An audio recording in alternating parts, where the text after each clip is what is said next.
good of the universal church. Casimirus pondeovoveo giuro, sigme Deus adiuvet et sancta Evangelii Dei, quae magnum meo tango.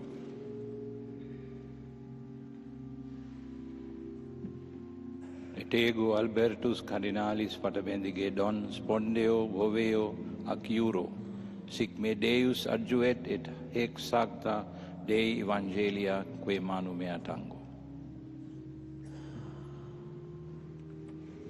Et ego Reinhardus Cardinalis Marx spondeo vovio ac iuro, sic me Deus adjuvet et hec sancta Dei Evangelia quae manu mea tango.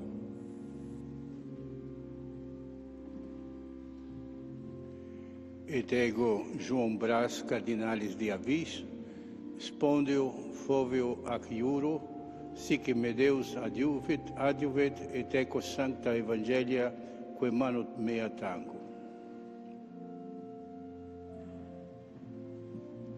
Et ego Thomas Cardinalis Collins spondeo vovio ac iuro, sic me Deus adjuvet et hec sancta Evangelia quae manu mea tango.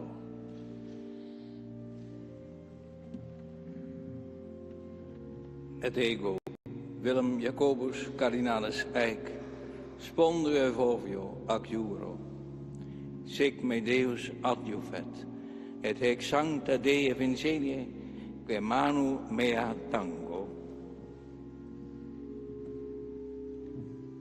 Et ego Iosef Cardinalis Betori spondeo voveo ac iuro, sic me Deus adjuvet et hec sancta Dei Evangelia quae manu mea tango.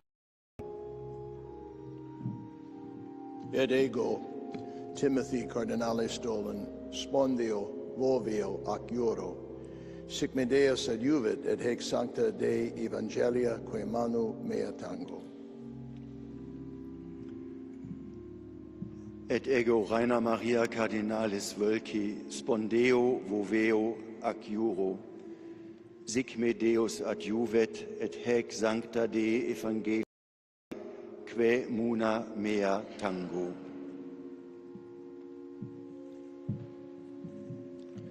Et ego Jacobis Cardinalis Harvey spondeo roveo ac iuro, sic me Deus adjuvet et hec sancta Dei Evangelia de manu mea tango.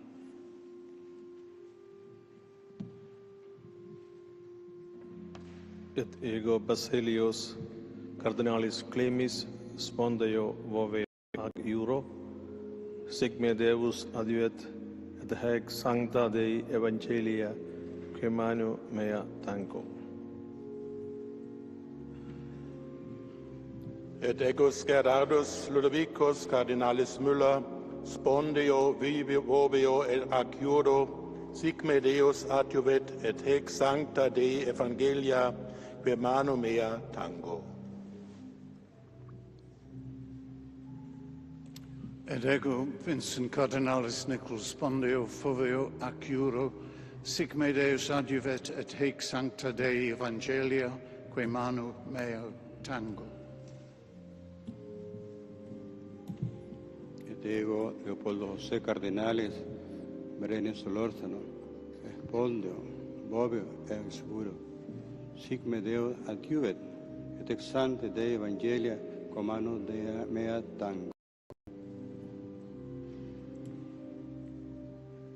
Et ego Gérald Cyprien Cardinalis Lacroix spondeo voveo ac iuro, sic me Deus adjuvet et ex sancta Dei Evangelia quae manu mea tango. And as we see each of the cardinals coming up and taking the oath, as we mentioned at the beginning, there's quite a number of cardinals for countries that have never had a cardinal elector participate in a conclave. There are at least 15 countries that this is the first time that their country will be represented in the election of a pontiff. And those countries include Myanmar, Haiti, Central African Republic, Cape Verde, Papua New Guinea, Malaysia, Sweden, Luxembourg, East Timor, Singapore, Paraguay, South Sudan, Serbia and Mongolia, and Rwanda.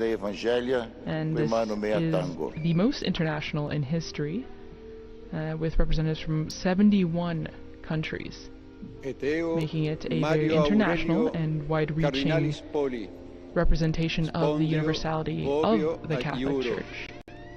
Sic me Deus adiuvet, et ex sancta Dei Evangelia, que manu mea tango.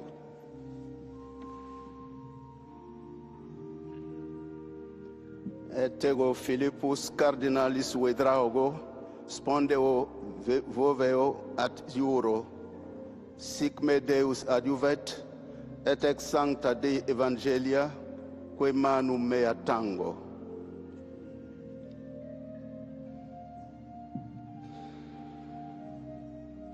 Et ego scibli Cardinalis Langlois, spondeo voveo ac iuo, sic me Deus adjuvet, et hec sancta Dei Evangelia, manu mea tango.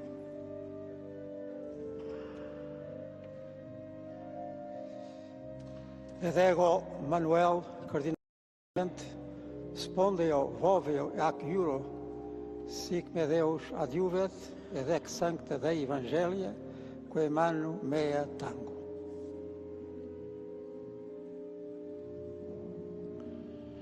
Et ego Brana Iesus Cardinalis Raphael, spondeo voveo ac iuro, sic me Deus adjuvet, et hec sancta Dei Evangelia, que manu mea tango.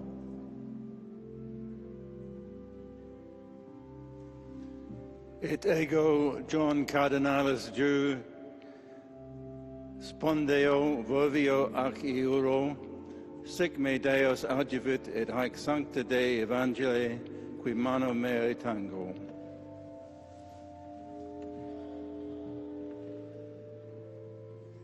Et ergo Charles Cardinalis spondeo voveo ac iuro, sic me Deus adjuvet, et anca sancta Dei Evangelia, qui manu mea tango. Et ego Francis Xavier Cardinalis Cringsacoit vanis spondeo voveo ac iuro, sic me Deus adjuvat, et hec sancta Dei Evangelia, que manu mea tango. Et ego Franciscus Cardinalis Montenegro, spondeo voveo ac iuro, sic me Deus adjuvet, et ex sancta Dei Evangelia, que manu mea tango. Et ego Daniel Cardinalis Sturla Veruet, spondeo voveo ac iuro, sic me Deus adjuvet, et ex sancta Dei Evangelia, que manu mea tango. Et ego Arlindo Cardinalis Gomes Furtado, spondeo voveo ac iuro, sic me Deus adjuvet, et ex sancta Dei Evangelia, que manu mea tango.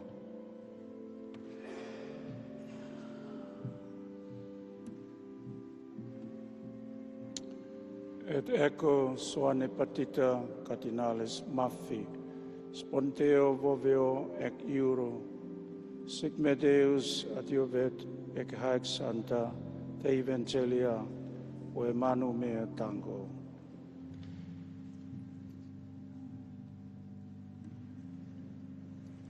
Et ego Dieudonné Cardinalis Nzapalainga, spondeo voveo ad iuro, sic meus Deus adjuvent, et ex sancta Dei Evangelia, que manu mea tango.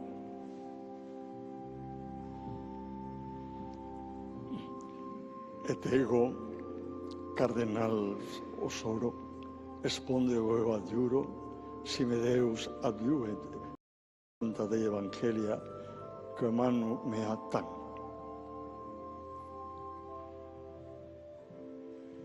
Et ego Sergio Cardinalis da Rocha, spondeo voveo aciuro, sic me Deus adjuvet et ex sancta Dei Evangelia que manu mea tango.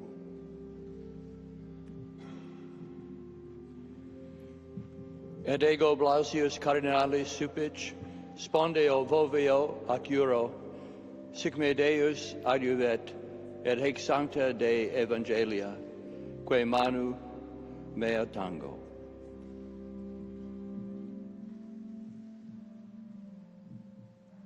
Et ego Joseph de Cardinalis de Ceso, spondeo voveo acuro, sic me Deus adjuvet, et hic sancta Dei Evangelia, que manu mea tango.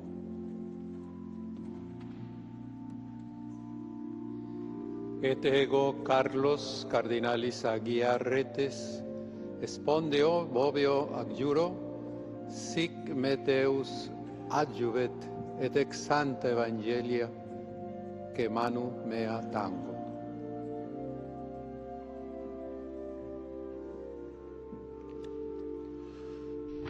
And perhaps a brief curiosity in this process as each cardinal swears to uphold this oath, and each one has to do it individually because each one is personally responsible for his promise. Some of the cardinals have given their first name in Latin, some of them give it in their native language, and their last names are all the last names as they would say them in real life.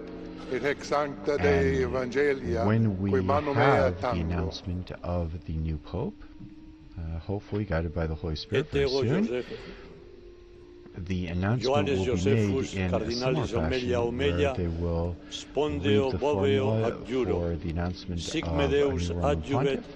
The first name will be read in Latin, followed by their title, and concluding with their last name in everyday language.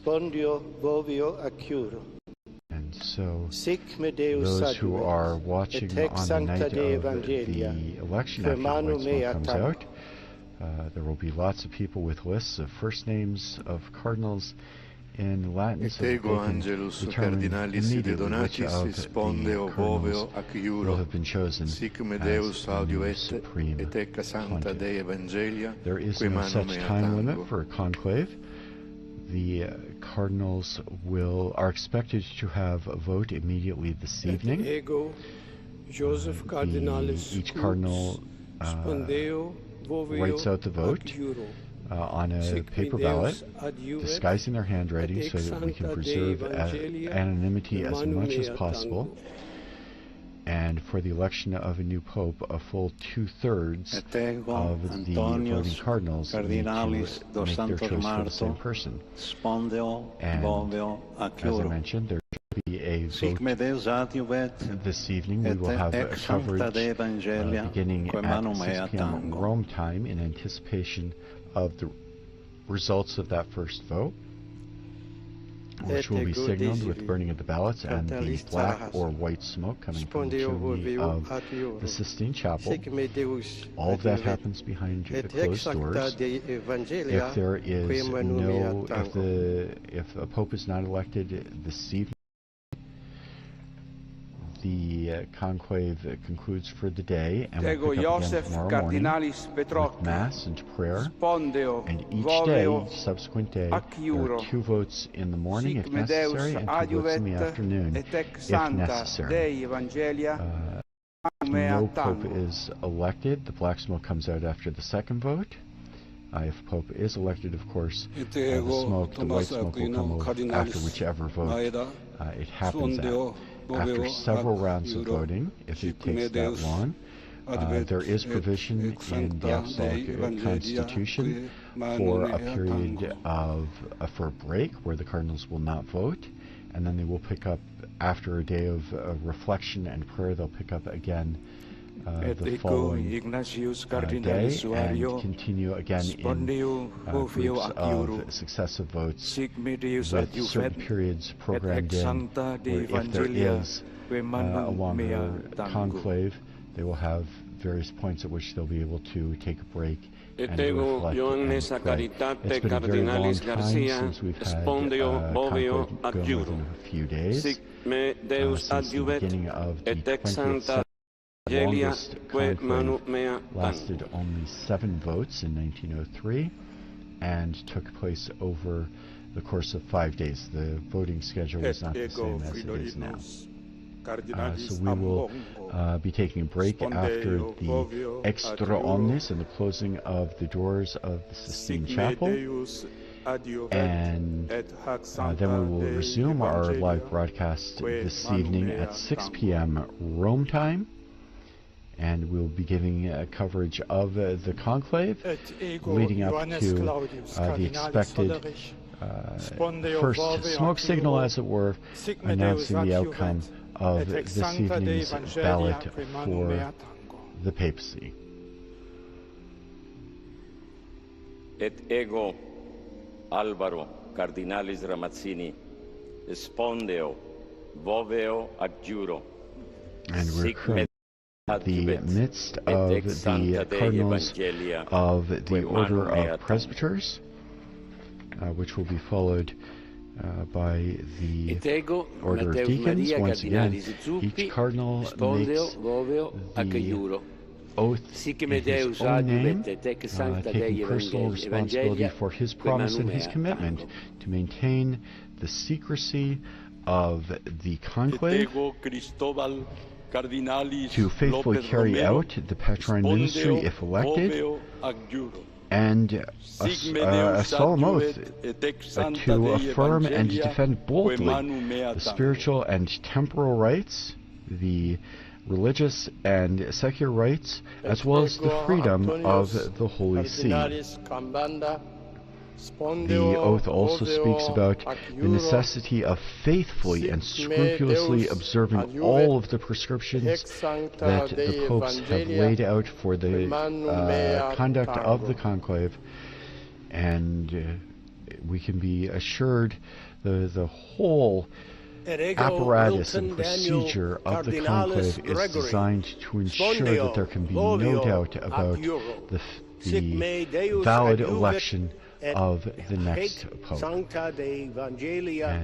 we know that these cardinals all take very seriously this very religious commitment to elect a new bishop of Rome. Spondeo voveo acuro, sic me Deus adjuvet, ex sancta Dei Evangelia, quae manu mea tango. Et ego Augustus Paulus, Cardinalis lo Iudice, spondeo voveo ac iuro, sic me Deus adiuvet, et ex sancta Dei Evangelia, quae manu mea tango. Et ego Ioannes Marcus, Cardinalis Avelin, spondeo voveo ac iuro, sic me Deus adiuvet, et ex sancta Dei Evangelia, quae manu mea tango. Et ego Peter et Bere Cardinalis Abaleke, spondeo voveo ac iuro, sic me Deus adiuvet, et haec sancta Dei Evangelia, quae manu Deo tango.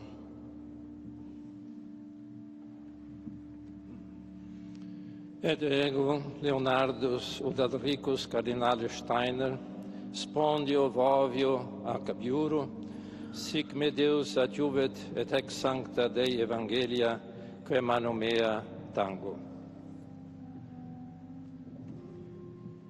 Et ego Philippus Neri, Cardinalis Ferrau, spondeo vovio ac iuro, sic me Deus adjuvet, et ex sancta Dei Evangelia, quae manu mea tango.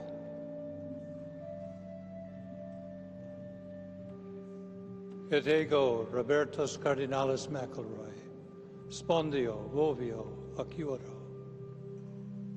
Sic me Deus adiuvet, et haec sancta Dei Evangelii, quae mano mea.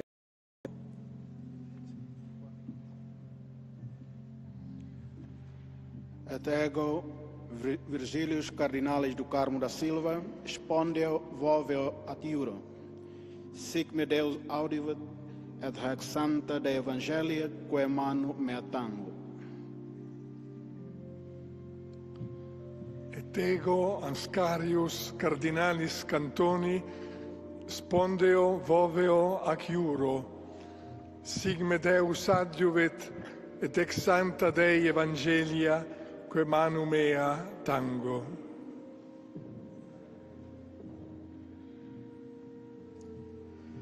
Et ego Pula Cardinalis Anthony, spondeo voveo ac iuro. Sic me Deus adiuet, et ac sancta Dei Evangelia, quae manu mea tango.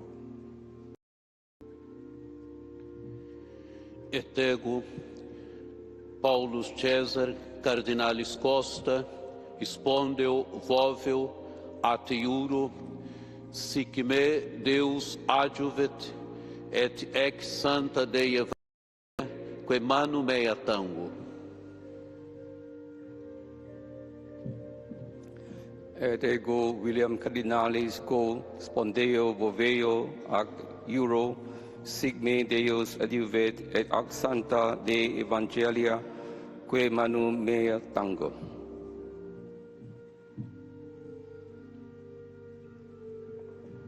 Et ego Adalbertus Cardinalis Martinez Flores, spondeo voveo ad iuro. Sic me Deus adiuve, et sancta Dei Evangelia, quae manu mea tango. Et ego Georgius Cardinalis Marengo, spondeo voveo ac iuro. Sic me Deus adiuvet, et ex sancta Dei Evangelia, quae manu mea tango. Et ego Petrus Baptista Cardinalis Pizzaballa, spondeo voveo ac iuro. Sic me Deus adiuvet, et ex sancta Dei Evangelia, quae manu mea tango.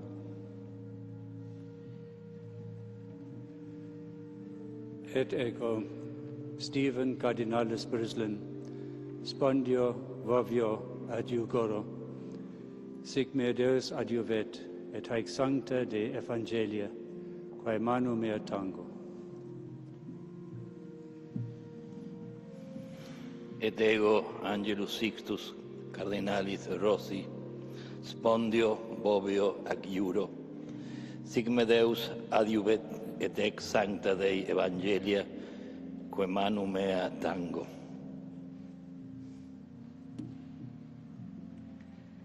Et ego Aloysius Joseph Cardinalis Rueda Aparicio, spondeo voveo ac iuro.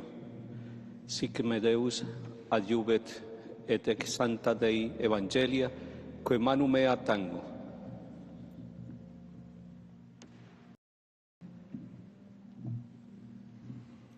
Et ego Gregorius Cardinalis Risch, spondeo voveo ac iuro. Sic me Deus adiuvet, et haec sancta Dei Evangelia, quae manu mea tango.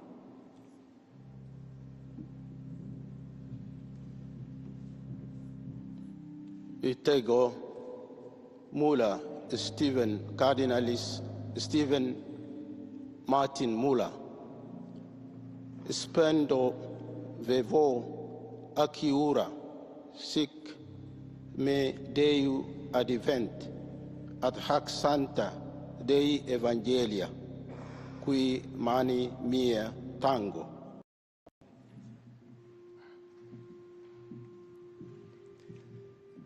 Et ego Joseph Cardinalis Covocano, spondeo voveo ad iuro. Sic me Deu adiuvet, et ec sancta Dei Evangelia, quae manu mea tango.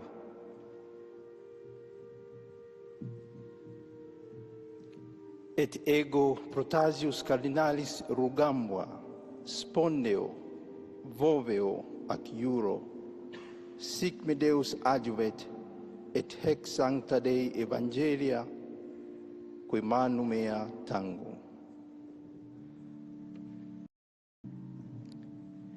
Et ego Sebastian Cardinalis Francis spondeo voveo ac iuro, sic me Deus adjuvet et hic sancta Dei Evangelia que manu mea tango.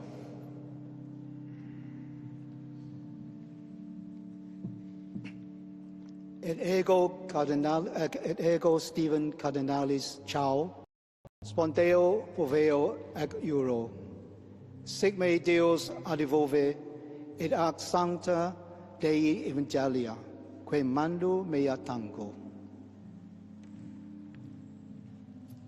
Et ego Franciscus Saverius Cardinalis Bustillo, spondeo voveo ac iuro, sic me Deus adjuvet, et ex sancta Dei Evangelia, que manu mea tango. Et ego Americum Cardinalis Aguiar, spondeo voveo ac iuro, sic me Deus adjuvet et ec sancta Dei Evangelia, que manu mea tango.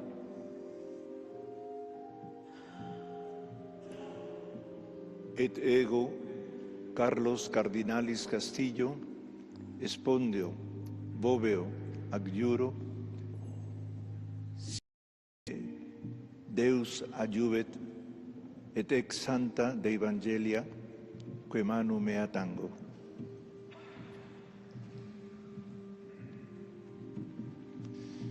Et ego Vicente Cardinalis Bocalich, spondeo voveo ac iuro, sic me Deus adjuvet et hic sancta Dei Evangelia, que manu mea tango.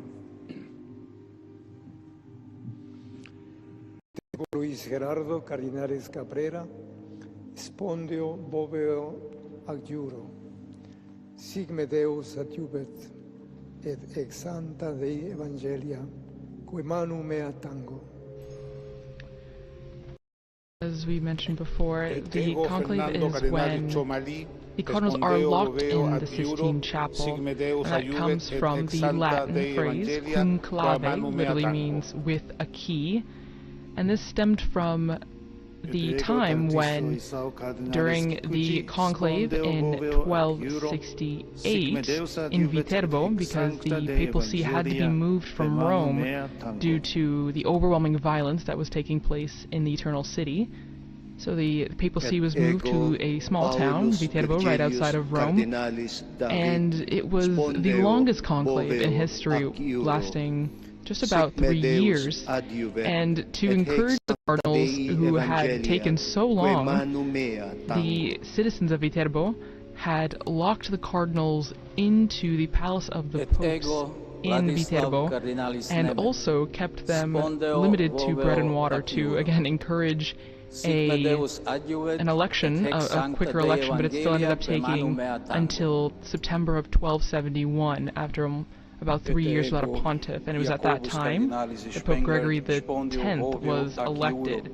And it's from that time that we actually get the beginnings of the modern conclave process that we see today, which actually, the pontiff that was elected during that time, Gregory X, he published an apostolic constitution, Ubi Periculum, with more concrete rules on how the selection of a pope should be carried out, and that's the apostolic constitution that remains the basis of this modern-day process that we are seeing now with these cardinals taking the oath of secrecy. Cardinalis Johannes Paulus, et ego Johannes Paulus, Cardinalis Vesco, spondeo voveo ac iuro, sic me Deus adjuvet et ex sancta Dei Evangelia, que manu mea tango.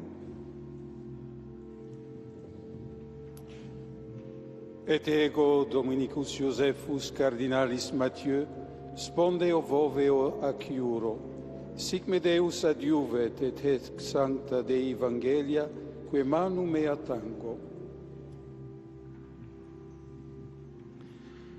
Et ego Robertus cardinalis Repole, spondeo voveo ac iuro. Sic me Deus adiuvet, et ec sancta Dei Evangelia, que manu mea tango. Et ego Baldassare cardinalis Reina, spondeo voveo ac iuro. Sic me Deus adiuvet, et ec sancta Dei Evangelii, que manu mea tango. Et ego Franciscus cardinalis Leo, spondeo voveo ac iuro. Sic me Deus adiuvet, et ec sancta Dei Evangelia, que manu mea tango. Et ego Micola cardinalis Bicioc, spondeo voveo ac iuro. Sic me Deus adiuvet, et ec sancta Dei Evangelia, que manu mea tango.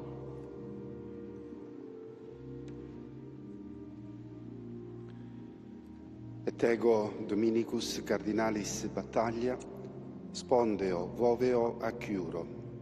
Sic me Deus adiuvet, sancta Dei Evangelia, que manu mea tango. And now we move on to the order of deacons, Dominicus cardinalis Mamberti, including the Cardinal Camerlengo, who had responsibility for the property, the fiscal goods of the patrimony of St. Peter, and has an important role during the papal interregnum, the Sedevacante, as we get closer to the last of the cardinals making their oath to faithfully adhere to the rules for the conclave, to fulfill the duties of the patriarch ministry if they are chosen as Pope, and especially to preserve the secrecy that is involved with the election of the Roman Pontiff. We will approach the point where we will hear the Master of Pontifical Liturgical Ceremonies proclaim the Latin phrase extra omnes. Let everyone go out, calling all non-cardinal electors to leave the Sistine Chapel. The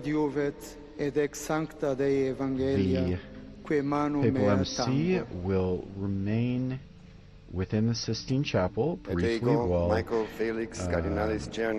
Cantalamessa gives the meditation to the cardinals according to the Apostolic Constitution Universi Dominici Graecis. And at the conclusion of that meditation, with the papal ceremoniere, the papal master of ceremonies, guiding the ceremony, he will then leave the Sistine Chapel. He will ensure that all of the entrances to the Sistine Chapel are closed and secured, the guard is posted, and the cardinals will proceed with the first ballot according to the ceremony. After the papal MC leaves the Sistine Chapel, the cardinal dean, or the person acting on his behalf, having consulted the electors, will immediately invite them to consider any business that they feel must be urgently addressed.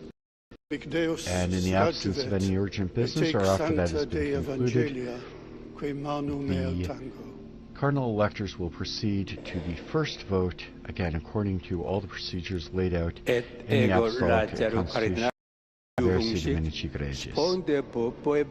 And the ceremony indicates finally that the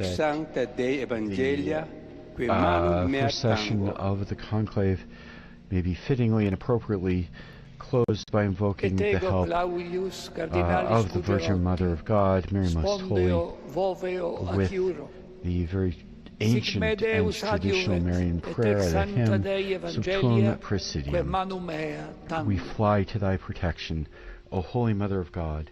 Despise not our petitions in our necessities, but deliver us always from all dangers, O glorious and blessed Virgin.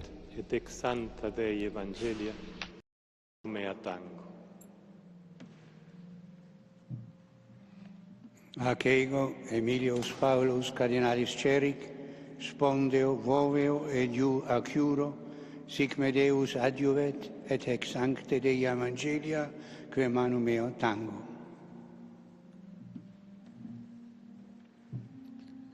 Et ego, Christophorus Cardinalis, Pierre, spondeo, voveo, at juro, sic me Deus adjuvet, et ex sancta Dei Evangelia, que manu mea tengo.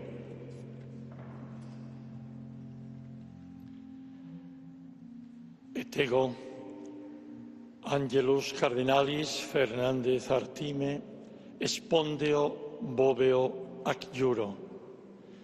Sic me Deus adjuvet, et ex sancta Dei Evangelia, que manu mea tango.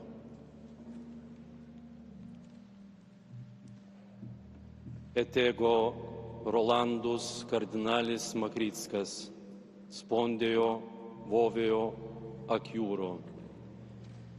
Sic me Deus adjuvet, et ex sancta Dei Evangelia, que manu mea tango. Et ego, Timotheus Cardinalis Radcliffe, spondeo, voveo, ac juro, sic me Deus adjuvet, et ex sancte Dei Evangelii, que manu meo tango.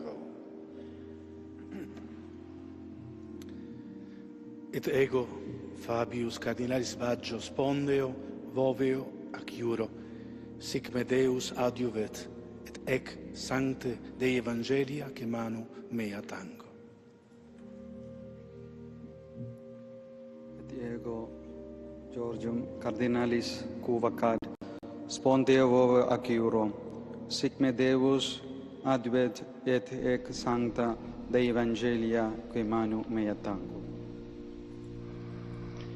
And George Jacob had the final Cardinal Deacon swears the oath.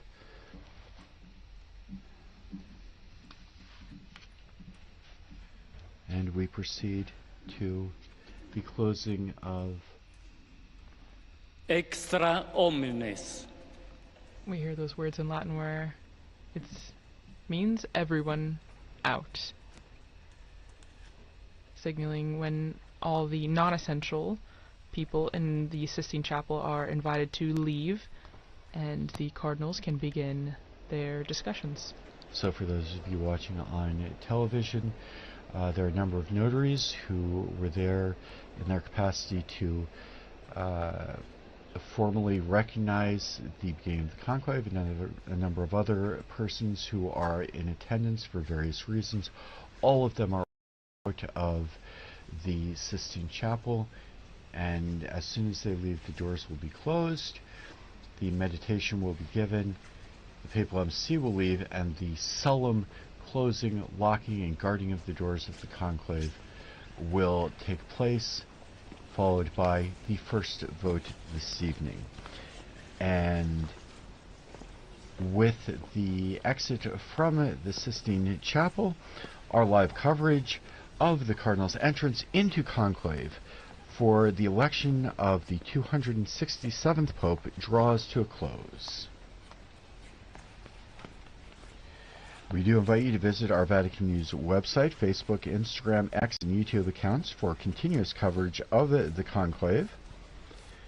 On behalf of the Vatican Media, we'd like to thank our sound engineer Mario and our audio coordinators and all of our producers, as well as our media partners, EWTN TV, Catholic Faith Network in America, Shalom World Televisions Network USA, Luminous Radio, Atmadarshan TV, Catholic TV, and Uganda Catholic Television, who help make this broadcast possible. My name is Kelsey Gussie. And I'm Christopher Wells. It's been our very great pleasure providing the English commentary and translation of the ceremony of the entrance into the conclave for you. A very special thank you to all of you for joining us wherever you have been listening or watching. And don't forget to join Chris and our colleague Linda Bordoni again in just a few minutes at 6 p.m. local Rome time for the live commentary as we await the Cardinals' decision, and keep an eye out on the chimney on the Sistine Chapel for either black or white smoke later this evening. Praise be Jesus Christ. Laudetur Jesus Christus.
Laudetur Jesus Christus, praised be Jesus Christ. A very warm welcome to all of you joining us for this live broadcast as we await a possible white smoke signal coming out of the chimney of the Sistine Chapel. It's the first day of the conclave, and I'm here in Vatican Radio studio together with my colleague Christopher Wells. Hello, Christopher. Hello, Linda, and we've just concluded the ceremony for the closing of the conclave with the cardinals. They began with a moment of prayer in the Pauline Chapel, just very close to the Sistine Chapel, and then went in solemn procession in hierarchical order into the chapel. They swore their oath of secrecy, their oath to fulfill the office of the Petrine ministry if they are elected, and to faithfully observe all of the norms for the election of the Roman Pontiff. So just a few moments ago we heard the Latin expression extra omnes, which it calls everyone to leave the Sistine Chapel except for the electors, and the cardinals are currently hearing a meditation on their duty, and we expect them to proceed to the first vote in the next half hour or so. So yes, meanwhile we have two very prestigious guests with us here today. Thank you for joining us. Philippa Hitchen, former Vatican Radio journalist, currently communications officer for the Lutheran World Federation. She was actually the person who saw the white smoke for us on that 13th of March 2013 when Jorge Bergoglio was elected as Pope Francis. And we also have a historian, a church historian, Dr. Donald Prudlow. Did I say that right, Dr. Prudlow? Welcome and thank you. He will be filling us in with lots of details. Right now, I think the best thing to do would be go to the square, where we have Devon Watkins, who's sassing out the situation. He's been talking to some of the people in the square. Hello, Devon, can you hear us? Hello. Okay, so perhaps there are some issues with telephone lines because, as you know, the whole of the Vatican has been, I don't know what the right word is, but telecommunications have been under control here, so people may have issues in connecting. Can you hear me, Devin? No. Okay. We will try again. Meanwhile, Chris, what if we go into our first insert? As Chris was explaining, the cardinals are currently in the Sistine Chapel. We extra omnes, everybody out. And we have here a program by Veronica Scaresbrick, who interviewed Monsignor Charlie Burns to tell us all about what actually happens from the moment the cardinals are brought into the chapel, and he's going to walk us through the process of voting, casting the ballots and burning them.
And we were listening there to a program produced by Veronica Scaresbrick, who was interviewing Monsignor Charles Burns. He was the ecclesiastical advisor to the British Embassy to the Holy See.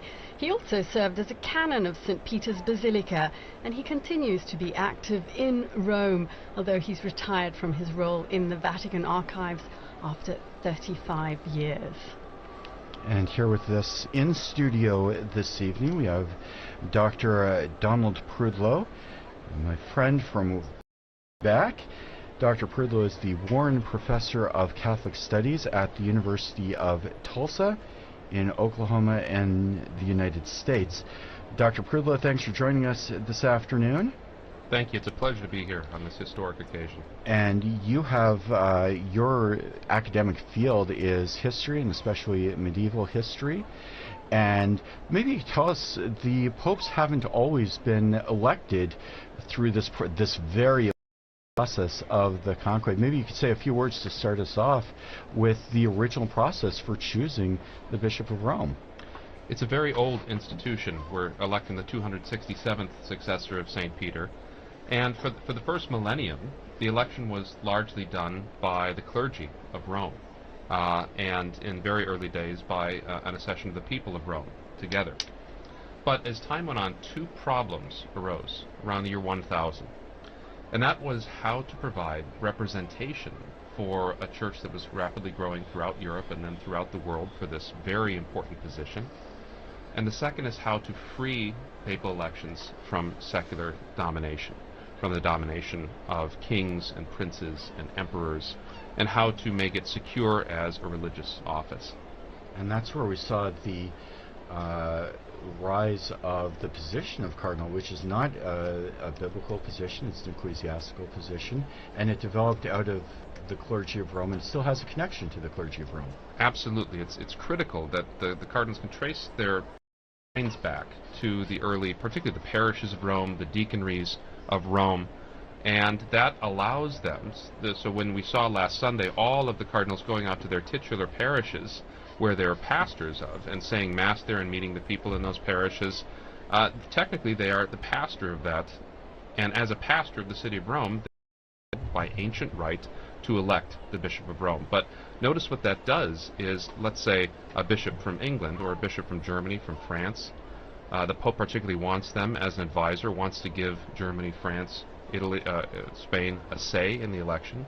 He will appoint them as an advisor, a title that came to be assigned with cardinals, from cardines, the hinges of the Roman Church, the close associates of the Roman Church. And in this way, through the medieval process of representation is a very important principle in medieval Europe, the entire world has been given an opportunity, a say, in the election of the Roman Pontiff, which is itself such a position of worldwide import. And we saw cardinals today from all over the globe participating in that process. In fact, that's something that was a particular focus for Pope Francis, who named a number of cardinals from countries that had never had a cardinal before and who now are participating in this conclave. Now, you mentioned, Don, that over the course of the centuries, and especially in what's sometimes known as the Dark Ages, there were problems with the papacy. There was influence from secular and other sources, and they started to begin the process of solidifying the election to ensure the absence of outside interference, also to ensure the spiritual import of the election. Can you talk to us a little bit about the development of the conclave as we know it now, the first conclaves, and how it developed into the current process? Absolutely. Since Rome is, in a certain sense, the central hub of the wheel of the Church, it's an important position. We know that. We saw the worldwide representation at Pope Francis's funeral, and we see what a significant power that this office can hold. And so that makes it important, that makes it interesting for secular rulers to try to interfere in the selection in order to get a candidate that might be more friendly to their political or earthly interests. And so starting in the 11th century with the purification of the papacy after a dark period, as you say, the election was reserved to the cardinals. And then in the 13th century, after a particularly difficult conclave, in fact a conclave that lasted almost 3 years in the beautiful city of Viterbo, that resulted in the eventual election of Gregory the Tenth, he decided that he was going to sequester the cardinals away, conclave, with a key, in a room, and keep them there until that they had reached their decision. And even this sometimes wasn't enough to get them to make up their minds. The city of Viterbo during that conclave actually put the cardinals on bread and water at one point, and even took the roof off the papal palace where they were meeting so they'd be exposed to the elements in order to, let us say, hasten a decision to get the church a pastor again. Gregory X issued a document called Ubi Periculum, which laid down many of the rules for the conclave that still applies today, described in the program we just heard and in the events that we just witnessed. Now, over the course of the years, that becomes solidified. Particularly, we start to see when the papacy returns to Rome after the Avignon period, the conclave becomes much more settled. It starts to be held in the papal palace, in the Vatican, in the Apostolic Palace. Sometimes it'll go back to St. John Lateran, but most of the time it starts to be held in 1492 in the Sistine Chapel, where it continues to be held to the present day. The last conclave that was outside the city of Rome was during the Napoleonic period in 1800. When all sorts of untoward things were happening around Europe, and so the papacy had to find a new way to make do. Professor, you were just saying there that you noticed the cardinals from all over the world, and we think the whole world is us at this moment, not only Catholics. Don't you think so, Philippa, who we know is part of the Lutheran World Federation? You're here for the conclave. Your delegation will be here. What is your perspective on that? Yes, thank you, Linda. It's good to be back in studio with you again, as we were back in 2013. And as you say, this historic election of a new pope is something that is of interest far beyond the Catholic world. You mentioned, of course, the great interest in the secular world, and I don't think we've ever seen quite so many journalists and people following the election and the funeral.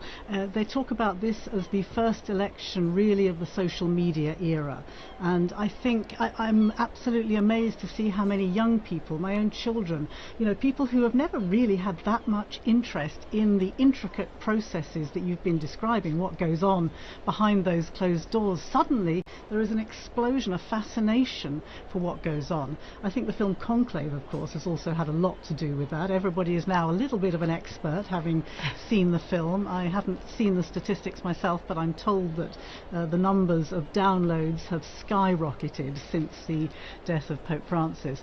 But coming back to your question, yes, I have always been particularly interested in the ecumenical aspects of these elections, having followed very closely the ecumenical scene under the pontificates of John Paul II, then Pope Benedict, and then of course Pope Francis. And yes, there is a very strong presence. At the funeral there was some strong presence of ecumenical delegates attending the funeral in St. Peter's Square, and there will be again at the installation of the new Pope once we know who he is. Right now we're watching images of the square, and we've just been seeing a lot of media out there with their cameras, and I think we have Devon on the line now. He is in the square. We go to him if the blockers are not working right now. Devon? There you are, great. Good.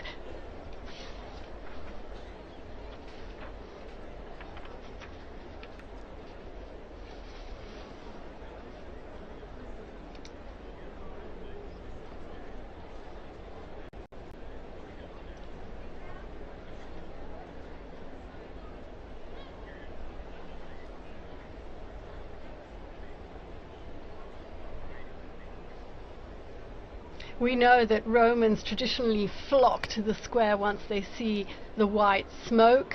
I don't want to make any previsioni, as we say here in Rome, forecasts. We're not really expecting white smoke in this first,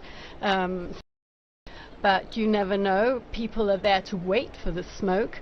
I understand you also spoke to a few of the people in the square, and we will be playing some of those clips in a while.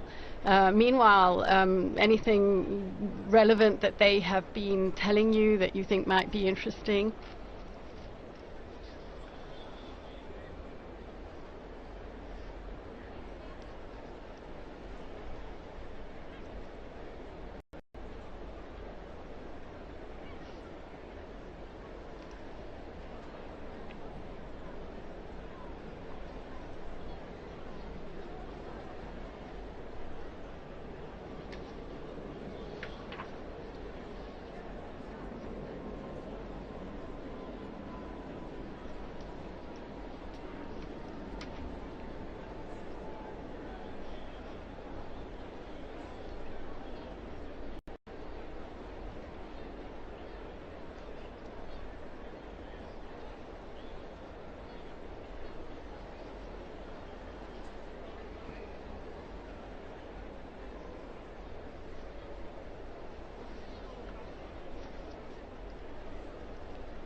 Thank you very much, Devon, for bringing us live a bit of excitement on the square. We continue to watch the images, the Roman seagull sitting next to the famous chimney right there. Back to Philippa and to Professor Prudlow here in studio. We have so much to talk about. Perhaps, Philippa, looking a little bit at what Pope Francis's legacy has brought us as regards the Church's ecumenical path forward. What are you looking towards? What do you hope the next Pope may be able to build on that legacy? As you say, there is, or as we were saying earlier, there is a lot of expectation from other Christian churches and other Christian leaders, looking back with immense gratitude to the legacy of Pope Francis. If I can remember back to the conclave in 2013 and to his election, that announcement which took a lot of people by surprise. Bergoglio wasn't one of the top names that people were expecting, but I can never forget that moment that he stepped out onto the balcony describing himself as the Bishop of Rome, and the effect that that had on some of the ecumenical guests, some of the other leaders who were listening to his words, and hearing a new openness that in fact continued to be the path that he followed throughout the 12 years of his pontificate. You know, this was a man who talked about how his door was always open, and that included not just to Catholics but to everybody, people of all different churches and of course different faiths and no faith at all.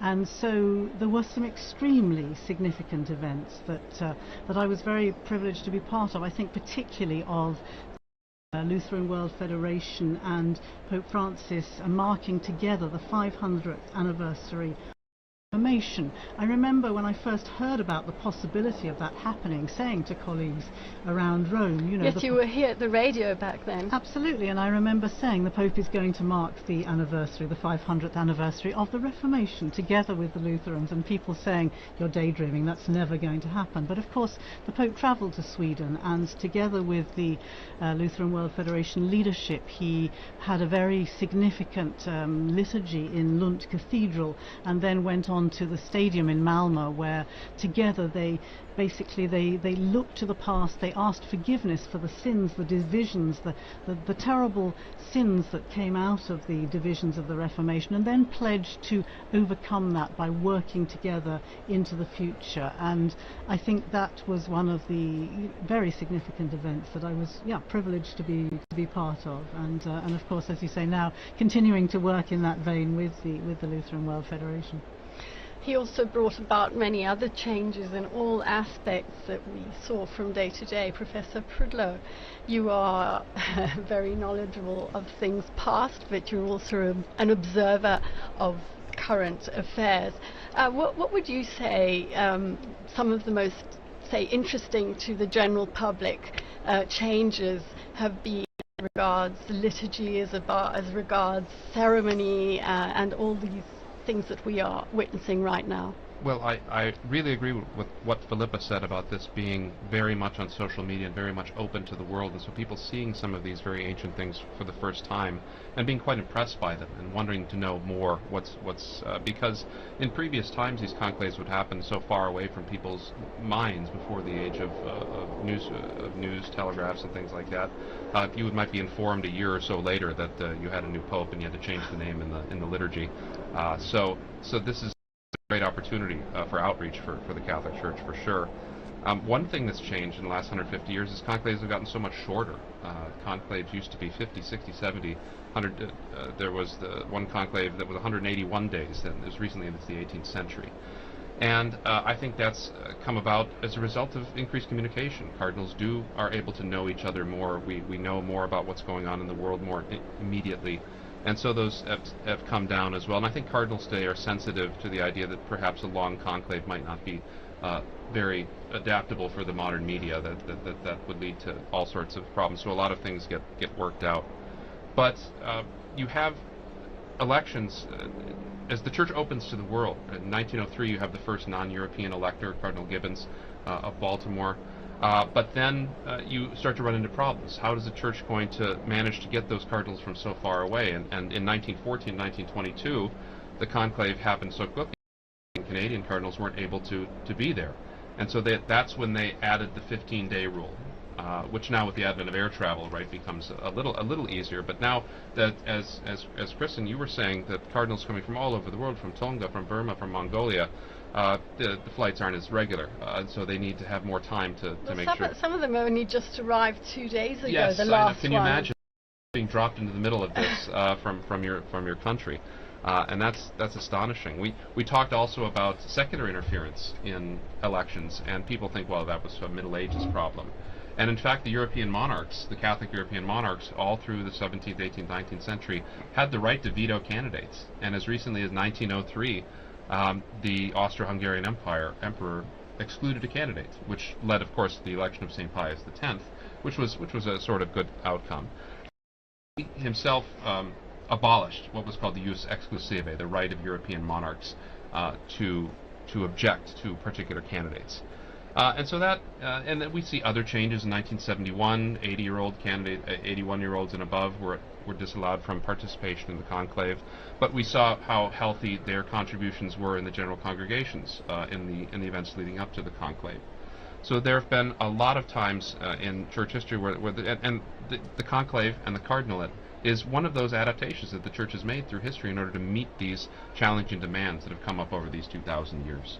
And I think, too, talking about the changes in the conclave, we've seen how a change originally to accommodate cardinals who are coming from far away, this long period between the death of the Pope and the entrance into the conclave, has changed in its purpose. 100 years ago, that was to make sure someone could jump on a boat and get to South America or even Australia now and make it to Rome in time for the conclave. Now, we've heard a lot of talk in the past couple of weeks about cardinals having an opportunity to get to know one another. Even though they can see one another in the papers, in the media, they can talk to one another on the phone, but to have the real experience of being here in Rome, in person, and I think that's something that Pope Francis would have said too, speaking about the importance of relationships and getting to know someone personally. And so that is a change that originally had one purpose in the church and has subsequently had a new purpose. Even something like excluding interference, what that looked like 500 years ago when, Henry VIII was King of England, and what that looks like now when you have dictatorships, you have governments that are run on X or TikTok, and the purpose of excluding people from the conclave started with one end in mind, and the church has adapted that, and it still serves a purpose, even if that's not what was originally foreseen by the people who implemented that change in the system.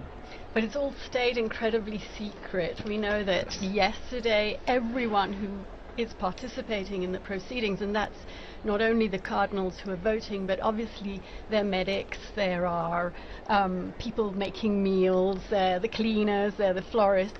They all took an oath of secrecy yesterday, swearing that not a single thing they're going to be hearing in these days would be leaked out. I know that there are a couple of walkie-talkies that can be used in an emergency if they need to call a medic, but their cell phones have been taken away, they can't read the papers, they don't watch television, there is no radio.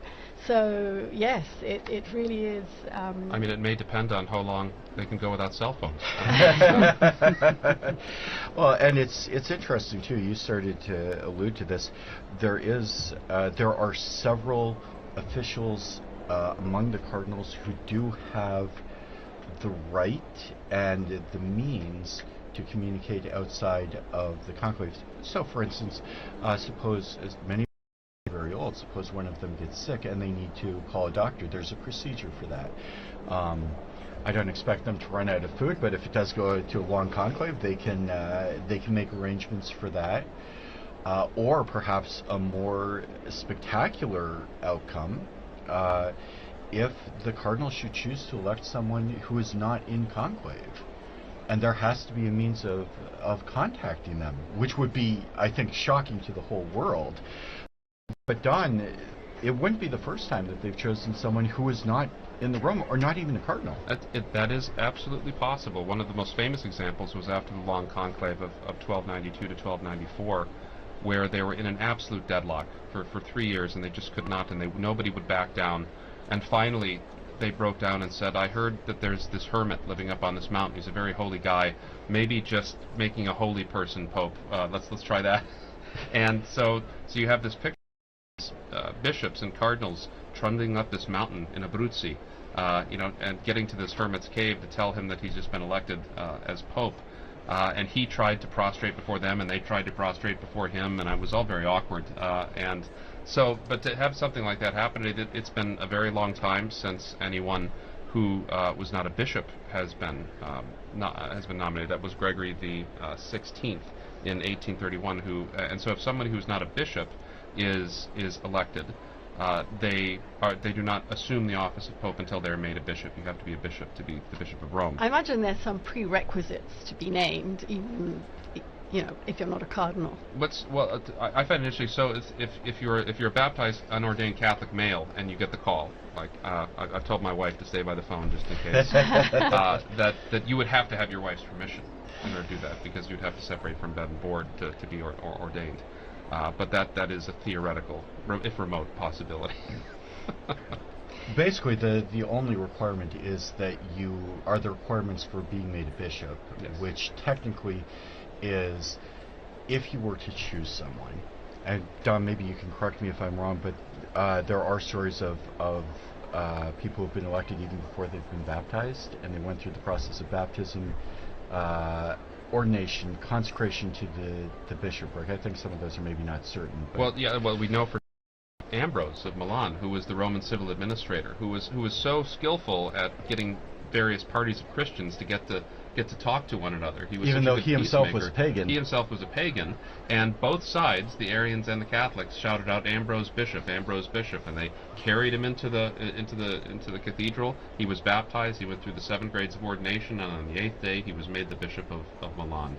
And so there are examples. Something like that is what would have to happen in an unusual case like that. But Don, you mentioned the very holy hermit who was elected to the papacy. He did not last very long, and eventually, how did he tell us about how his papacy ended? Peter Celestine, who later became Saint Celestine, was an exceptionally holy man. But what his tenure demonstrates is that holiness does not necessarily confer administrative skill. And so it's possible for someone to be quite a holy person and be a worldly failure. Positions of leadership. And so nature needs to build on grace to pick someone, for the cardinals to pick someone who does have this kind of ability to have this world-changing position. It's such a position of responsibility that there are certain skills that are necessary, and to that must be added the grace of God in order to govern the church. But that's so he resigned after. And we talked a lot about that in 2013. You'll recall when Pope Benedict resigned, as being one of the last instances where a pope left the office.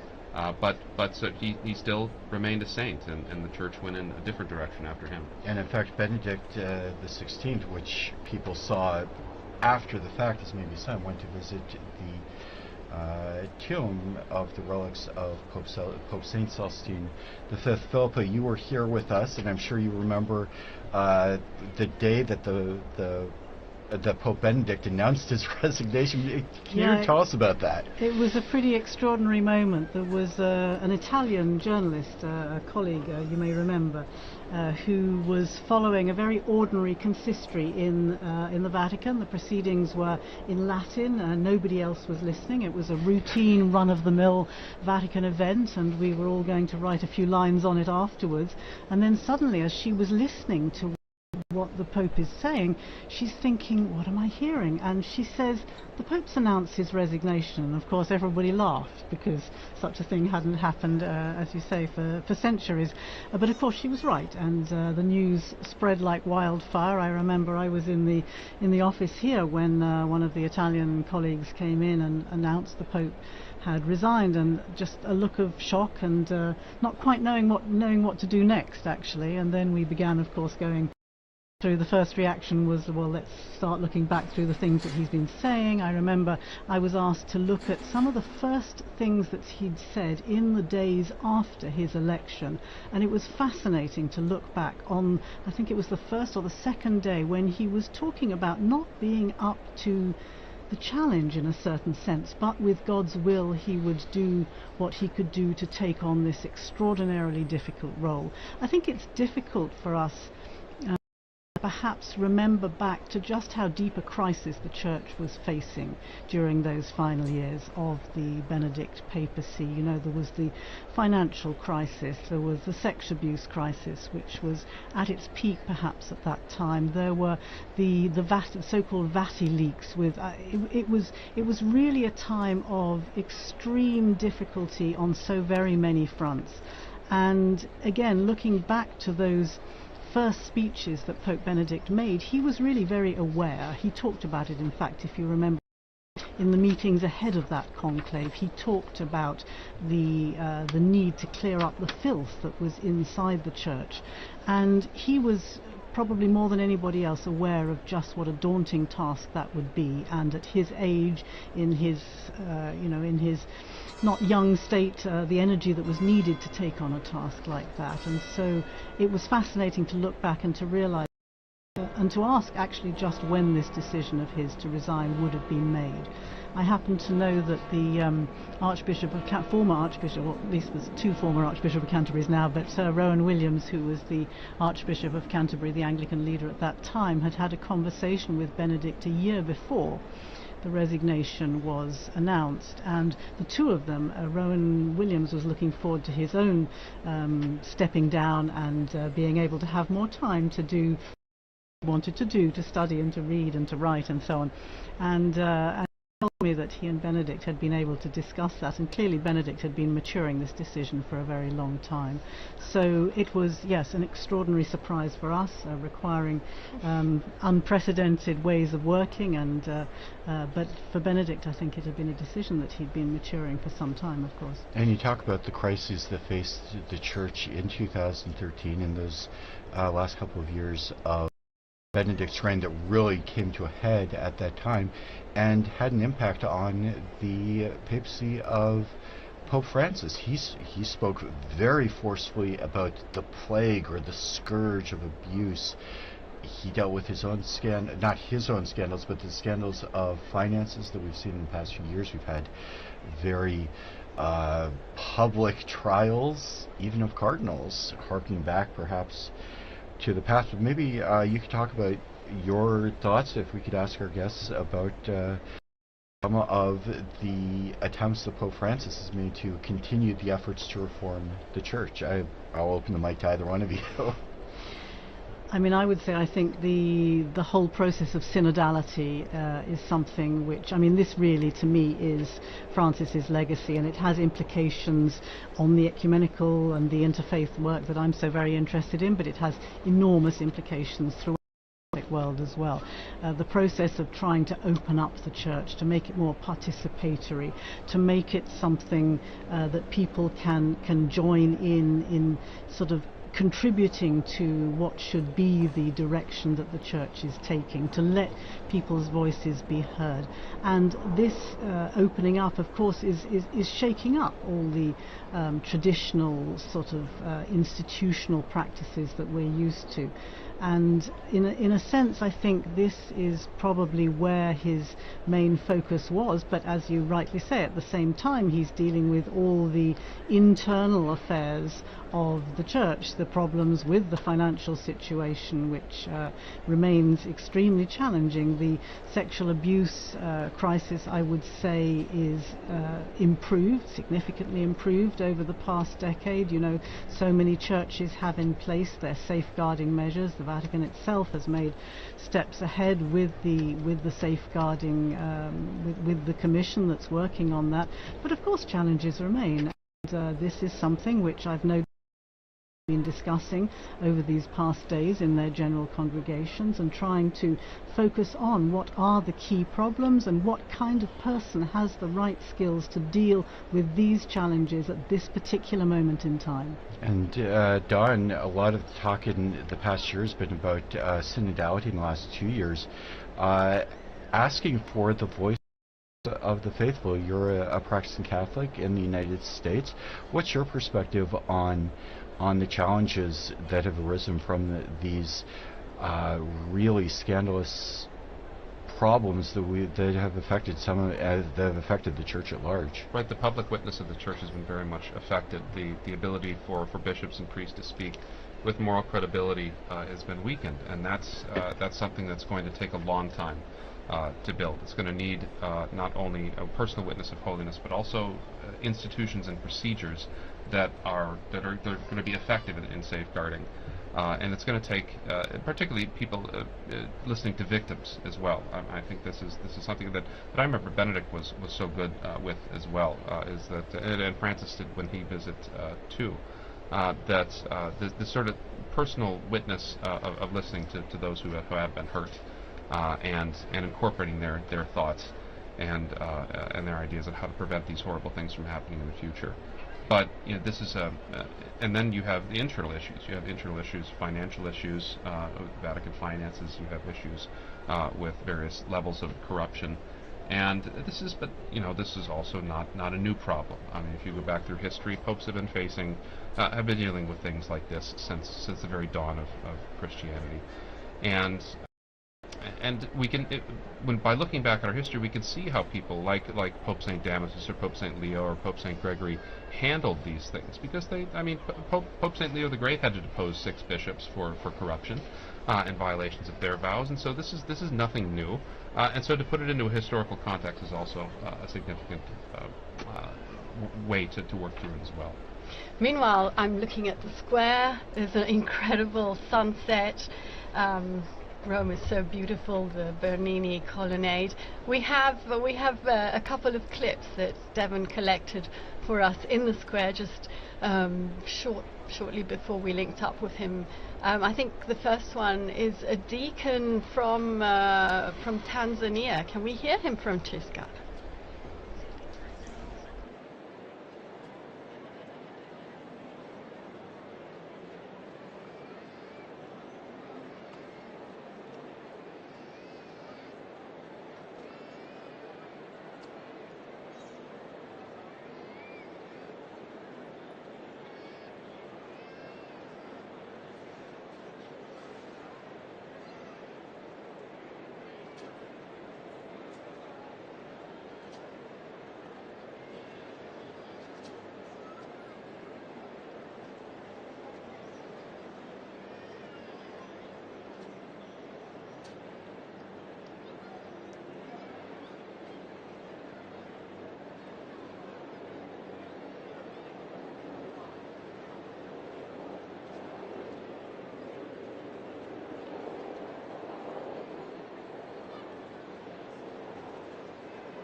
That was so nice. We don't need the color, we don't need the region, we need the whole Pope.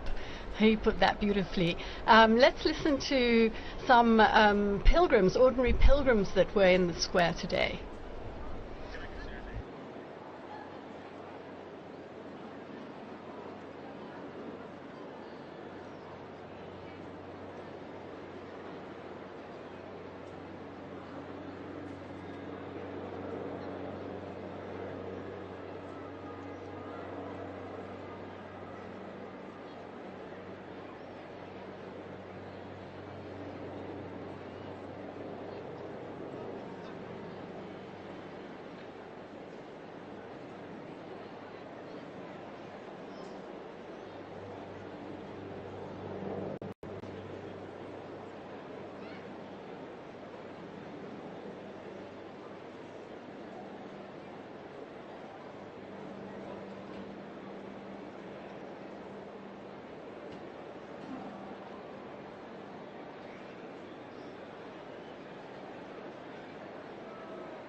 And we heard a couple of people talking about the possibility of an election this evening. Linda, I think you summed it up well. I think everybody would be very surprised to see an election on the very first ballot, on the first night.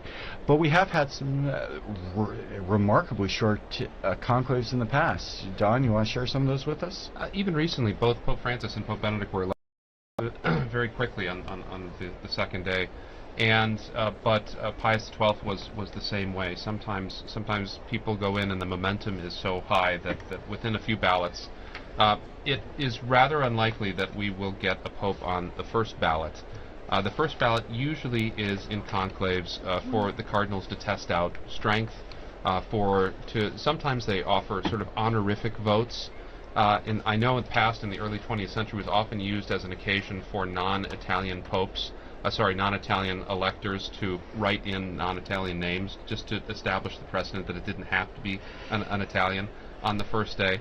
And it won't be like Pope Julius II, who was elected within a few hours of the conclave starting. But there always is a danger, because in 1334, when the main candidate wouldn't agree to the cardinals' demands, they didn't know what to do, and so they held a ballot, and everyone chose the least likely candidate that they possibly could. Jacques Fournier, who became Benedict XII, was a very good pope that nobody had expected, and he was elected on the first ballot. So it can happen, but it is really quite a very rare experience.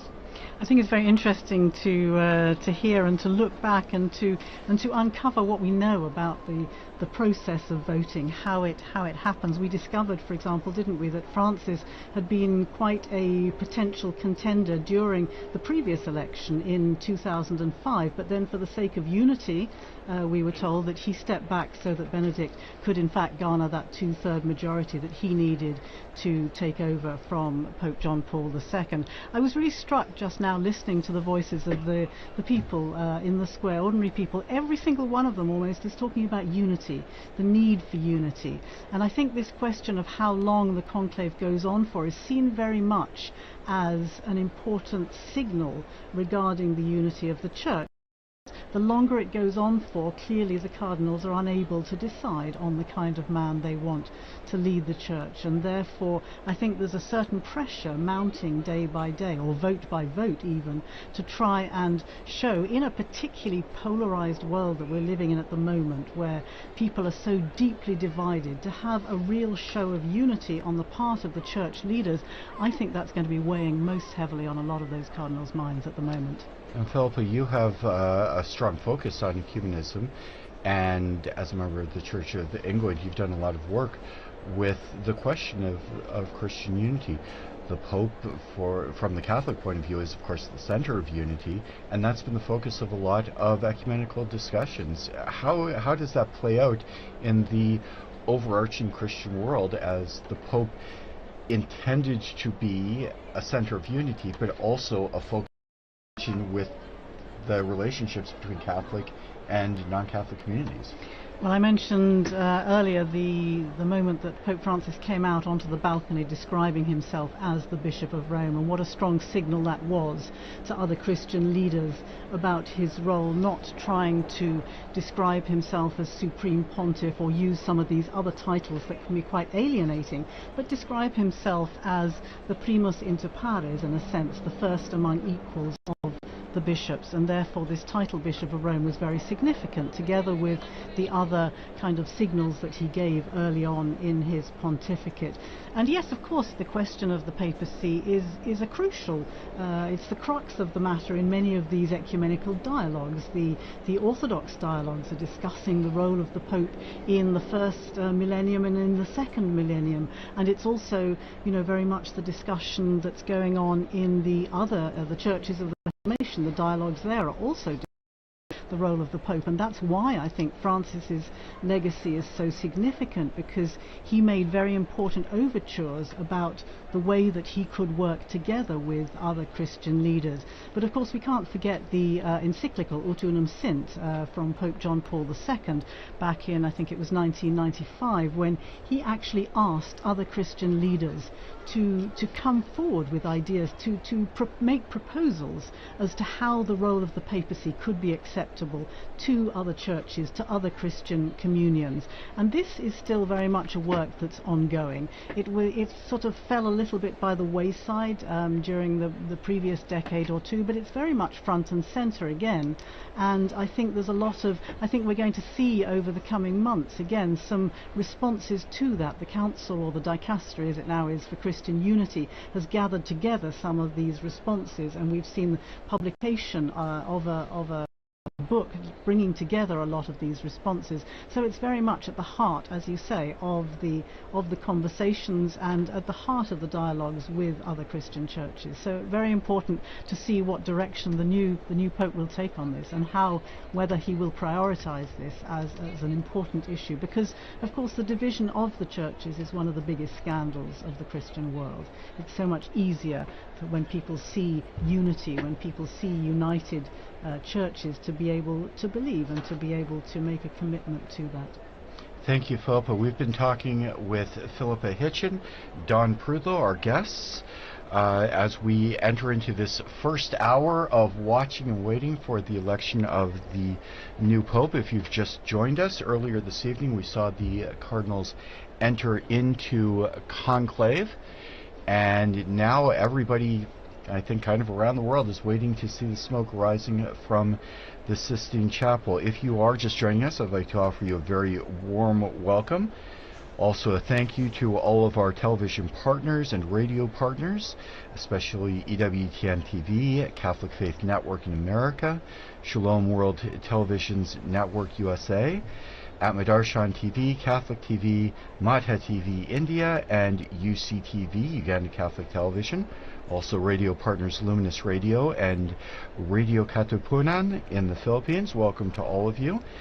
My name is Christopher Wells, and I'm joined here with my colleague Linda Bordoni, and our guest. And our guests, our most prestigious guests, Philippa Hitchen and Professor Prudlow. But I do suggest a tiny musical break as we continue to watch the sunset.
So here we are on air as we await the smoke that will charge the chimney on the Sistine Chapel. We all remember, or more than remember, we're not that old, but we do. We have all read about the famous conclave in 1958 when John the 23rd was elected. The Cardinals convened on, I think it was the 26th of October, and immediately white smoke was seen to appear out of the chimney, and obviously the crowd erupted in applause, only to discover that the burning process wasn't as they thought it should be, and it soon turned black. And unfortunately, it happened this next day as well, exactly the same thing. And finally, on the third day, he was actually elected on the 28th of October after 2 false alarms. It really was white smoke. I think the people were probably a bit wary at that time, but yes, the smoke is incredibly magnetizing, isn't it, as we watch that chimney.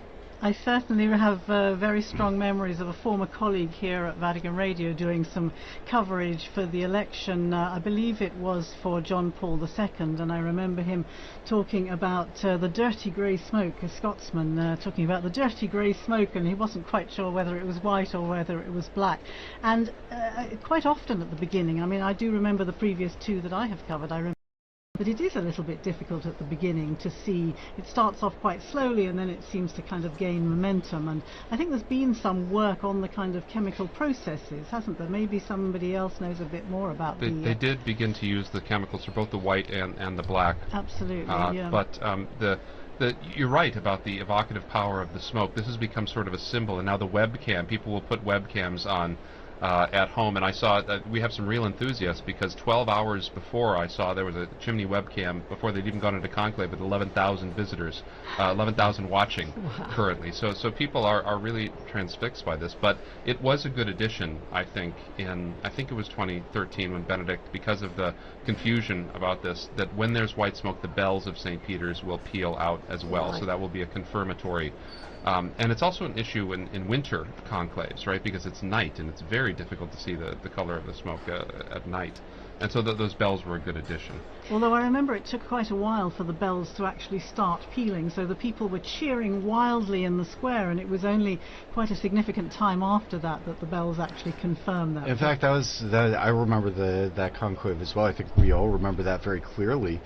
And yes, that's exactly right, because even with the addition of the chemicals, the smoke wasn't clear. You talked about it, Philippa. When the smoke first comes out, first you've got people asking, well, is smoke coming out? Is that a cloud? Is that really what it is? And then it becomes a little bit more definitely smoke coming out of the chimney. And then you say, well, it looks kind of gray, it looks kind of white.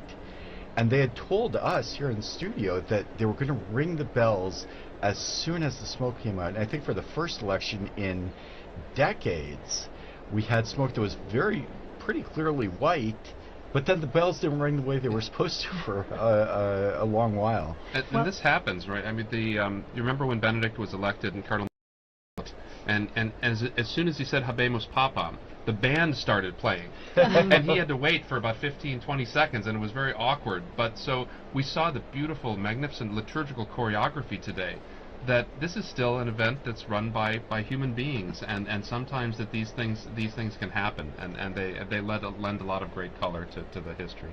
Well, we're on the subject of the smoke coming out of the chimney. The other lasting memory I have of these conclaves and watching the screen again today is the seagulls. The seagulls who seem to be magnetically drawn to that chimney, possibly because of the warmth that comes out of it. But I do remember during the 2013 conclave sitting in studio just as we are today, discussing ecumenical interfaith legacies of Pope Benedict, looking at the characteristics of the new man, what would be required. And I remember the producer at that time saying to me, talk about the seagull. You know, the seagull has its own The seagull is trending on Twitter, and it's just quite fascinating how people take different aspects of these, as you say, very traditional, very historical events, and yet give them a particularly modern twist. I find that fascinating. I heard the other day that, in fact, inside the Sistine Chapel there are 2 ovens. And that's because in the one oven they burn the ballots, in the other oven, they actually put the chemicals you were talking about, Professor Prudlow, which are the ones that will produce the right coloured smoke. We hope. We hope. Yes. there was one when they were still trying to. They were testing it. When were they? Do you remember when they were testing the chemicals in 2005 before the conclave? And they just the air, it just turned black. I mean, the entire sky above the Vatican was just black with smoke because they'd put in way too much of the chemical at that time. But I think it's interesting again how we've seen a lot of pictures recently, as you say, these two ovens in the Sistine Chapel before, this veil of secrecy that on the one hand was so fascinating to people outside the confines of the Vatican, but on the other hand, people are equally fascinated now they can see the process. We saw the workmen going in with the scaffolding and putting up the chimney and putting the ovens into place, and I think that's been very... Yeah, there's a beautiful video on Vatican News that shows the Room of Tears, which is the room where the Pope will receive his vestments and cry. It's a time for prayer and crying at his new responsibilities. Before after he has accepted the what would we call it, the proclamation, because the cardinals ask the Pope whether he accepts or not, and so... And he can say no. He can say no, right. Anyway, please go and look at our video, because it shows that Room of Tears. It shows the 3 different sized vestments that have been made to fit whoever is elected. It shows... well, after it was a little tight on Pope John the 23rd, they knew they had to have a range of sizes for the But interestingly, Pope. Linda, you were telling me that the traditional papal tailors that has been producing these vestments for so many decades, apparently there's been a change. Yes, there has been a change. So we all knew Gamarelli. I think we all bought socks at Gamarelli, the cardinal socks. This year it's Mancinelli, who apparently makes a bit of a more, a lighter textile, better for transpiration, more comfortable. So yes. In fact, we talked about all of the people inside the Vatican who help with the conclave. One of the people that's there is a tailor on hand. They have a small, medium, and large cassock, but they have someone right there so that when he puts it on, they can make adjustments so it's not overflowing, it's not too tight.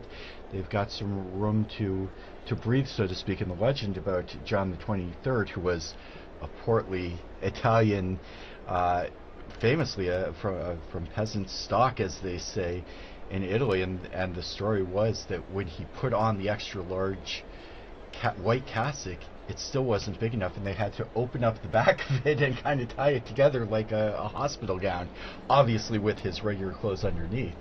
But there's some of the stories that we hear from the I noticed that hanging in the Room of Tears is the little red cape, which Pope Francis did not wear. He chose not to wear. He chose not to wear. Yeah, why did he choose not to wear that red cape? It was a gesture of he meant it as a gesture of humility, in the sense that he wanted to be seen as Francis, as Bishop of Rome, in a simplicity.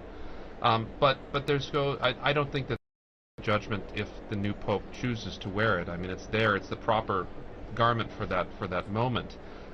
There's nothing hieratic. It's just a particular garment for the papacy. And but when you say the tailors and those great videos that you had, it should remind us of the hundreds of people that work to put this together behind the scenes. All the Vaticanisti, all the people that work that they are so hard to make these things come off. The infirmarians, the people that prepare the food. And the people that prepared the conclave, the choir, the masters of ceremonies, it's really... it's a big production. It's an amazing production, and it's an irregular production, right? I mean, I think of in England, right, trying to practice a coronation after over 6 decades, and it's sort of the same thing here. You don't know when it's going to happen. You start to think about it. People come, people go, and there's books, but it's one thing to reduce a book to actual practice. And now that we have videos and things like that, it's so good to record those things and to help people to remember how difficult it is. And we weren't working in those days back in the 1970s, but I wonder what it must have been like to have had 2 of them in very, very close succession within, what was it, 33 days? 33 days. Was the length of the papacy, and so then John Paul the period I. after that when they elected the John Paul II. So barely the entire Vatican staff barely had time to get to relax and to recover from doing it all over again. It must have been an extraordinary moment. It was very interesting. I come from a very small diocese in the United States, Sioux Falls, South Dakota, which very few people perhaps have ever heard of. But one of our claims to fame, my former bishop was one of the very, very few bishops appointed by Pope John Paul I. So one of the very few people in the whole church who was the subject of an act of the papacy of John Paul I. And I think a lot of us will have stories about our interactions with popes, not just the people who work here, but people throughout the world who come and see the popes. Do you have some memories of the popes that you've experienced through your time? Well, Pope Francis memorably invited all the Vatican staff. As far as I know, it was the first time for something like this, but he invited all of us to join him for the masses that he instigated in Santa Marta Chapel, where he chose to live rather than in the Apostolic Palace, and he began the tradition of giving a sermon every morning in the Santa Marta Chapel, and we were all invited to go along. So I think it was maybe a month or two after his inauguration, the inauguration of his papacy, that I was able to go along, and that to me was an extraordinary moment. The previous time that I'd seen him was just after I think it was 3 or 4 days after papacy, the inauguration, or the election rather, when he was with all the journalists in the Paul VI Hall. You were there too, weren't you? And he announced why he had chosen the name Francis. He wanted to be to honour the name of Francis as a man of peace, a man of poverty, and a man of protection of creation. And these were, of course, 3 themes that he would develop so strongly throughout his pontificate. And that was, again, an extraordinary moment. It was extraordinary also that he called the journalists to thank them for the work they had done during such an intense period. It was, we didn't realize how moving that gratitude would be. I can't but help think of his very last public audience, was to thank the medics, the doctors and the staff at the hospital who had taken care of him. The other thing I remember about that journalist was the way that he said, I'm going to bless you, but I'm going to do it in silence because many of you are non-believers or not share of the Catholic faith. And so there was immediately this great sense of openness and a great sense of respect for people who didn't necessarily belong to the Catholic Church. And all these signs at the beginning were just so very encouraging to people who'd somehow been feeling a little bit excluded or hadn't been given the same kind of welcome in the past. So these were very strong memories for me, and the Santa Marta was my opportunity to mention to him my interest in ecumenism and how I was at that time the warden of All Saints Church, Anglican Church here in Rome. And another important memory for me in that sense was that in 2016 I was able to welcome him because he became the first Pope to visit the Anglican Church in his own diocese of Rome. Of course, popes had visited Anglican Church. Notably, John Paul II in 1982 became the first Pope to travel to England since the Reformation, and going into Canterbury Cathedral. Of course, there have been many papal visits to Anglican churches, but for the Pope to come to the Anglican Church in his own diocese was an extraordinary moment, and it was marking the 200th anniversary of our community here in Rome. And he came and gave had a great conversation with people. It was a beautiful liturgy, and it was on that occasion, if I'm not mistaken, he announced he intended to visit South Sudan together with the Archbishop of Canterbury and the moderator of the Church of Scotland.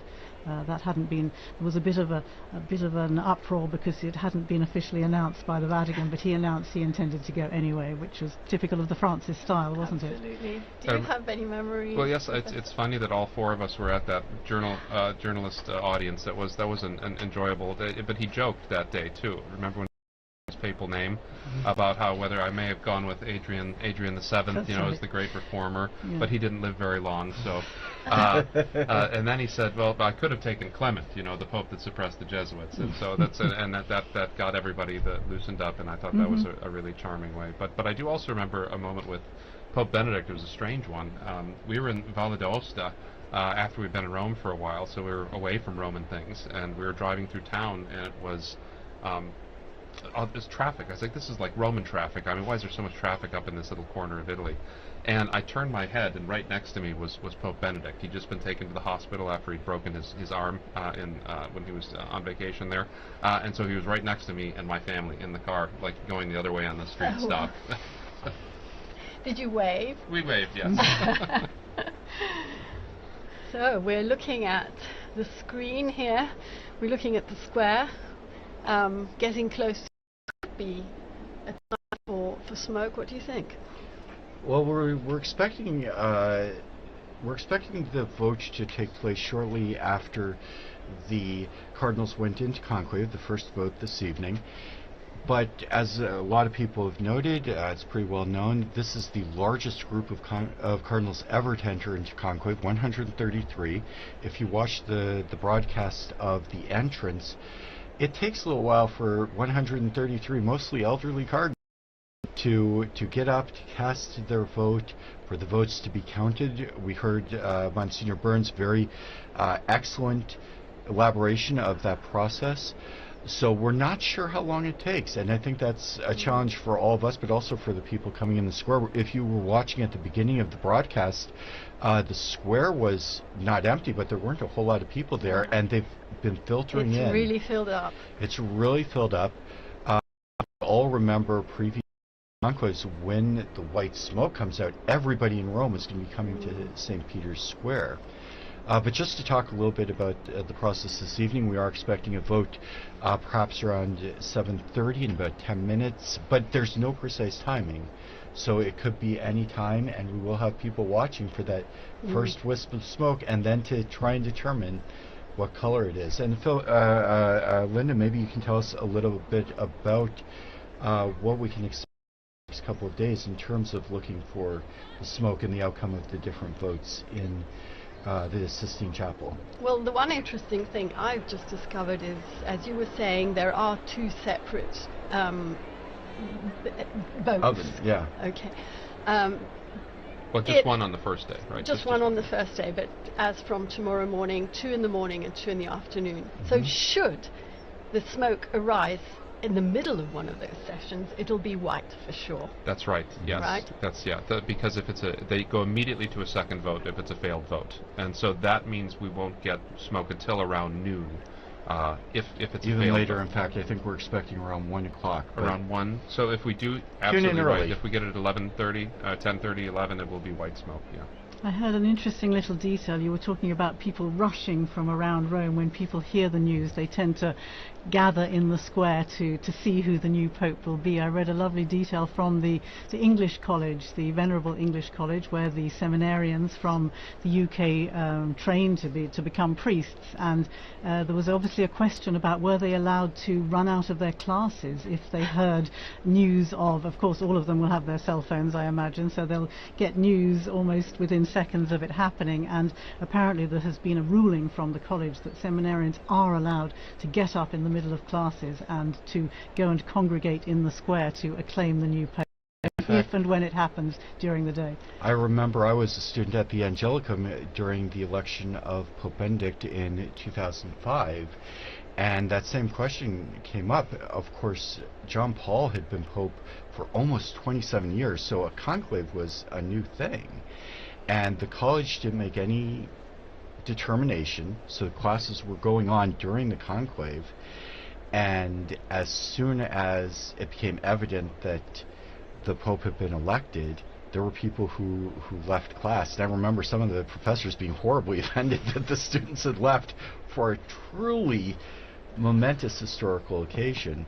And the Angelicum, I'm sure that was the reason for their determination this year. They put out a specific statement. They announced it on social media. As soon as we get news of the white smoke, classes are suspended with immediate effect. The adoration in the chapel at the Angelicum will be closed with benediction so that everybody who wants to can come to Rome, can come to St. Peter's Square and be there for the announcement. When we do get the white smoke, I think you'll all remember, there's a period of time between when the smoke comes out. It's about 40 minutes. We're expecting about 40 minutes to an hour between the white smoke and when the Pope has gotten his robes together. He has prayed for a while. They've organized themselves. So about 40 minutes to an hour. In the last conclave, which of course was absolutely historic because we still had Pope Benedict alive, that was delayed even further because Pope Francis wanted the first one to hear the news to be Pope Emeritus, as he eventually decided on the title, the Pope Emeritus, to be the first to receive the news. So they had to call him. And the story is that he was glued to the TV set watching the chimney, as we all are now, and they were ignoring the phone. And finally, someone picked up and said, "It's the Cardinals. They want you to be the first to know." So there's a little delay. We were talking earlier. There are 2 votes in the morning, 2 in the afternoon, and the expectation is there's a possibility of maybe as early as 10:30 or 11, but certainly a burning of the ballots at around 1 o'clock for the morning ballots, and then in the afternoon, possibly as early as 5 or 5:30, and certainly a burning of the ballots around. Tomorrow we're looking at perhaps as early as 7:30 for the second one. So if you go to our Vatican News website, see kind of a program that an idea of when you can tune in and get the latest news from the Meanwhile, conclave. I'm seeing there are 30,000 people in the square at the moment. 30,000? 30,000. And that will increase until the smoke comes out. Yeah. But also, we haven't had an election on the third ballot. We haven't had an election on the second ballot. We have had an election on a third ballot, but not since 1939. And so both Francis and Benedict, I think, were elected on the fourth ballot. So that would mean the evening. Fourth and Francis on the 5th, although there was a little confusion which came out subsequently, and as we heard from the oath, the popes can allow people to speak about some aspects of the conclave. That's entirely up to the new pope's discretion. And there was apparently an extra blank ballot added to the vote so that when they counted all the ballots, they had to immediately vote because they want to make absolutely certain that there can be no question about the valid election of the Pope. We know historically that there have been some contested elections. Occasionally, yes. As being a very important position, there's sometimes been 2 or even 3 claimants to the papacy. We haven't had that in about 600 years. But the last Pope before Benedict to resign, Gregory XII, was one of the 3 popes who they all were either deposed or resigned in order to have the election of Martin V, who restored the papacy to Rome, began the Renaissance here in the city, where we get so many of these beautiful buildings and so many of these beautiful traditions. So we've all been reading hard about what happens after the Pope steps out onto that balcony of blessings. I think it's called the loggia. It will be the proto-deacon, right, will announce the Habemus Papam. Unless the proto-deacon is elected, and then we'll know even quicker. Then we'll know even quicker. And he will give the formula in Latin. He will read the new Pope's name in Latin. Right. And then afterwards, the pontiff will step out, if I'm not mistaken. And that's when he has his first opportunity to introduce himself to the world. Philip, again, you were here. You made the announcement, as I recall, in studio of Pope Francis. But tell us your experience of that night when Pope Francis was elected, both here in the studio, but also as you were looking out at the crowds as they came to see the new Pope. Yes, you're quite right. We were doing a similar kind of marathon, for the days leading up to the white smoke, and it was the third day, wasn't it, that the actual news came, and second day of the afternoon, that's right, of the second the afternoon. Yes, it was quite late in the evening, which we may be going on to here today as well, but it was a similar sort of time. I seem to remember my other former colleague Susie Hodges was in studio, and as we were watching, the smoke started coming out of the chimney, and yes, it was, you could hear the crowd going wild below. It really is, it's quite an extraordinary moment, I think. It's one thing to be here in studio, it's another to be down in the square, I think, because I was in the square. You were there, weren't you? You were reporting, you were doing what Devon has been doing for us today, reporting from the square, despite all the difficulties of getting a signal. I don't think the blockers were as powerful in 2000. I don't think the blockers were as powerful in 2013 because I can't imagine. They have to keep up with such technology today. You were talking about the sweeping of the Sistine Chapel, and also the Santa Marta. I would assume they have to sweep that as well. But the Cardinals and all of their cell phones, check your phone at the door, and so they have to. There's also a bit of a natural blockage that happens, especially after the white smoke, when you go from maybe 10,000, 20,000, 30,000 to suddenly everyone. A 250,000 people, 300,000 people, not just in St. Peter's Square, up the Via della Conciliazione, the road leading to St. Peter's, and everybody has their cell phone on. And with great respect for the Italian telecommunications company, that's a big burden for any system.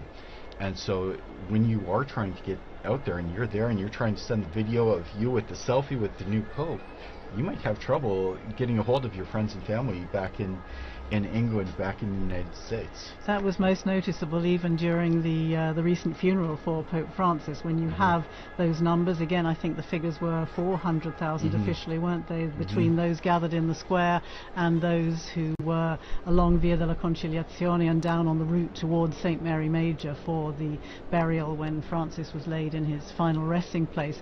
And again, the difficulty of getting any kind of signal to be able to send messages even was quite challenging. So yes, it is a problem, and people are gathering, and of course everybody now has a phone on them, and everybody. That was another thing I remember, because it was getting dark during the I remember waiting for Pope Francis. When the smoke came out, it was dusk, but it was still light out, and by the time they got to the actual pronouncement, the night sky was completely black. And there was a flashing of all those millions, or at least hundreds, tens of thousands of cell phones as people tried to take the first pictures of the new Pope. And that is something which, of course, is quite different from in past times when people would acclaim by applauding and cheering. But applauding and cheering has a lot to say for itself, because I remember being in that square and stepping out. And to be honest, I didn't recognize him. I didn't know who he was. But close to me was a group of Argentinians, pilgrims. And immediately I realized he must be Argentinian, because they went wild. And so I think I was online, I don't remember. I think I said, I think he's an Argentinian. And then, of course, everybody is looking for the biographies and trying to and the internet risks crashing as well, because everybody is trying to download that biography. Interestingly, I've noticed that the Vatican this time has come up with an extremely helpful dashboard, which again is unprecedented. As far as I remember, we had to do a lot of the research ourselves, but we now have a Vatican dashboard which gives you all the details that you ever wanted to know, or the basic information about the cardinals, all the cardinal electors, who they are, where they come from, how old they are, who created them cardinals, what their main features, if you like, of history has been so far, which is incredibly helpful for all of us trying to cover these things. That's progress, Phil. It is two-faced, in the sense that on the one hand, yes, we do have a lot of information much more readily at our fingertips. On the other hand, we are expected to be active on so many more platforms and to be there.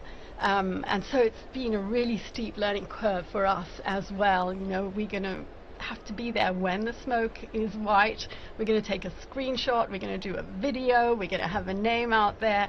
It's very challenging for journalists this time and age. And Linda, I'd like to go back to something you said about the applause, where applause is very significant. As you mentioned, Dawn, in the past, sometimes it was by acclaim, it was the voice of the people of the city of Rome. But even today, in various liturgies, we hear the people to signify their acceptance, and it's not a legalistic form, but there is a place for the people to express their approval of a choice of a priest, of a bishop, and less formally here for the Pope. Well, Saint Cyprian, when he was defending the papacy of Cornelius, this was in 250 A.D., he said that the clergy of Rome consented to him. He was ordained by all the bishops and by the acclamation of the people. And so this is actually, it is kind of liturgical, the reception of the Pope coming out on the loggia, and then the people acceding to that election in the square. It's a very important moment. Now, sometimes the people historically have not always been so peaceable. They've made their desires known.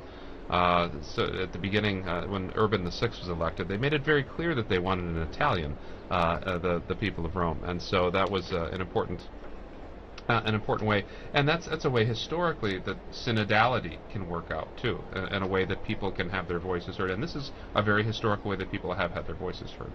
When you mentioned that we were talking earlier about acclaiming the Pope and thinking back to that election in 2013, of course, you have that incredible acclamation and cheering, but then the other lasting memory that I have is Pope Francis asking the people to pray for him before he gave them the blessing.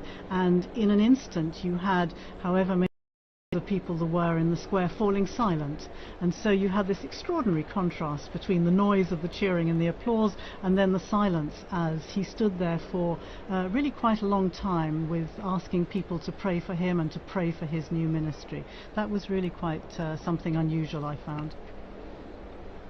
The sentry seagull is back, waiting for the waiting for the news.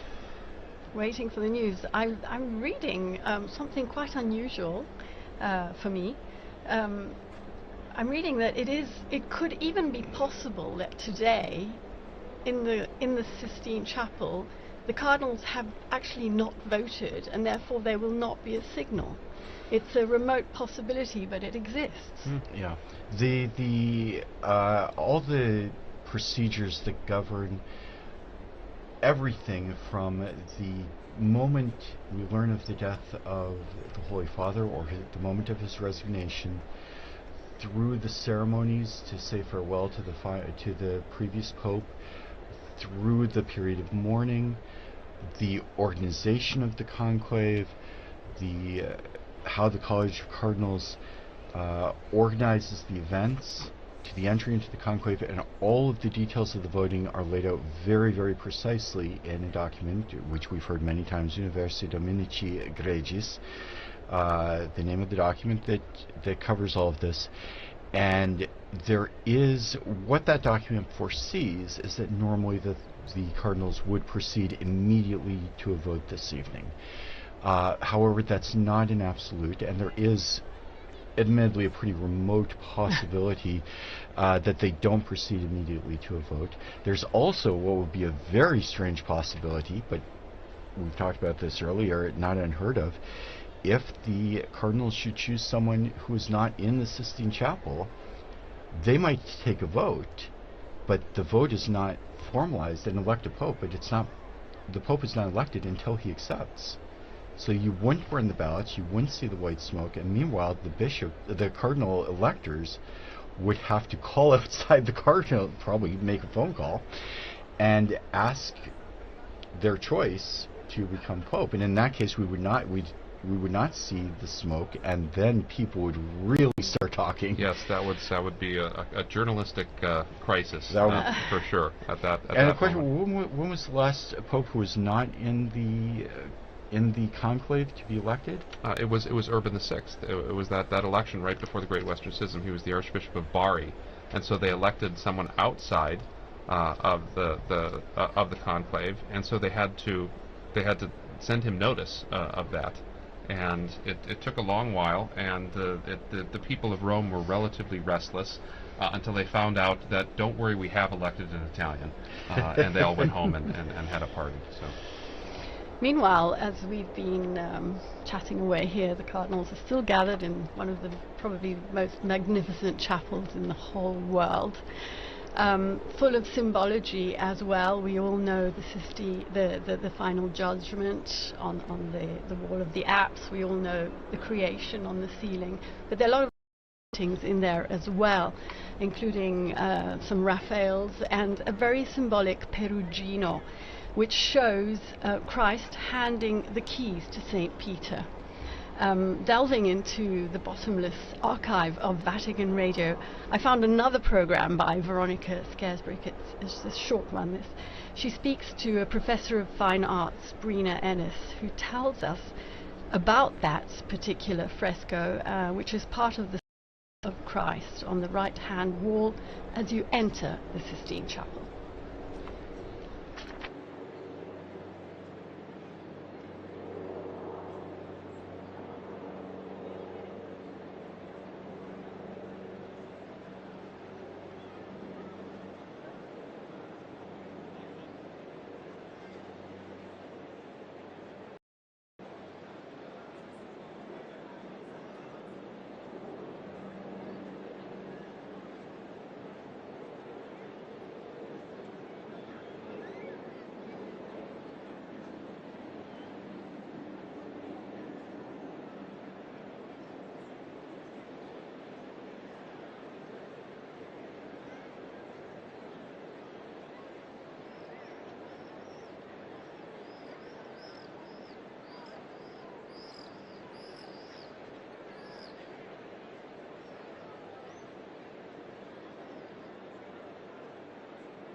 Yes, and we were listening there to Breda Ennis speaking to Veronica Scaresbrick. She mentioned there the 265th successor of Peter, so she obviously did that program just before the election of Benedict XVI.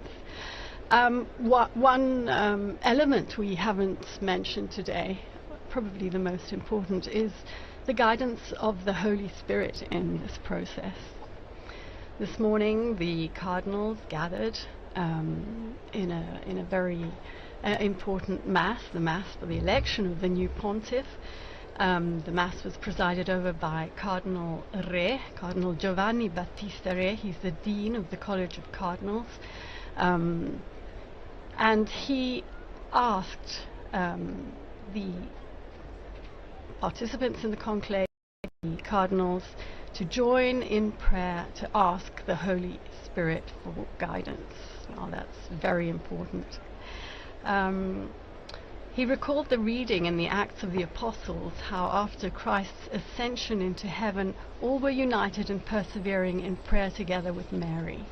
And the cardinal said that all gathered here today are praying together, as well as just a few hours before the start of the conclave, under the gaze of Our Lady besides the altar, in this basilica, he said, which rises above the tomb of the Apostle Peter.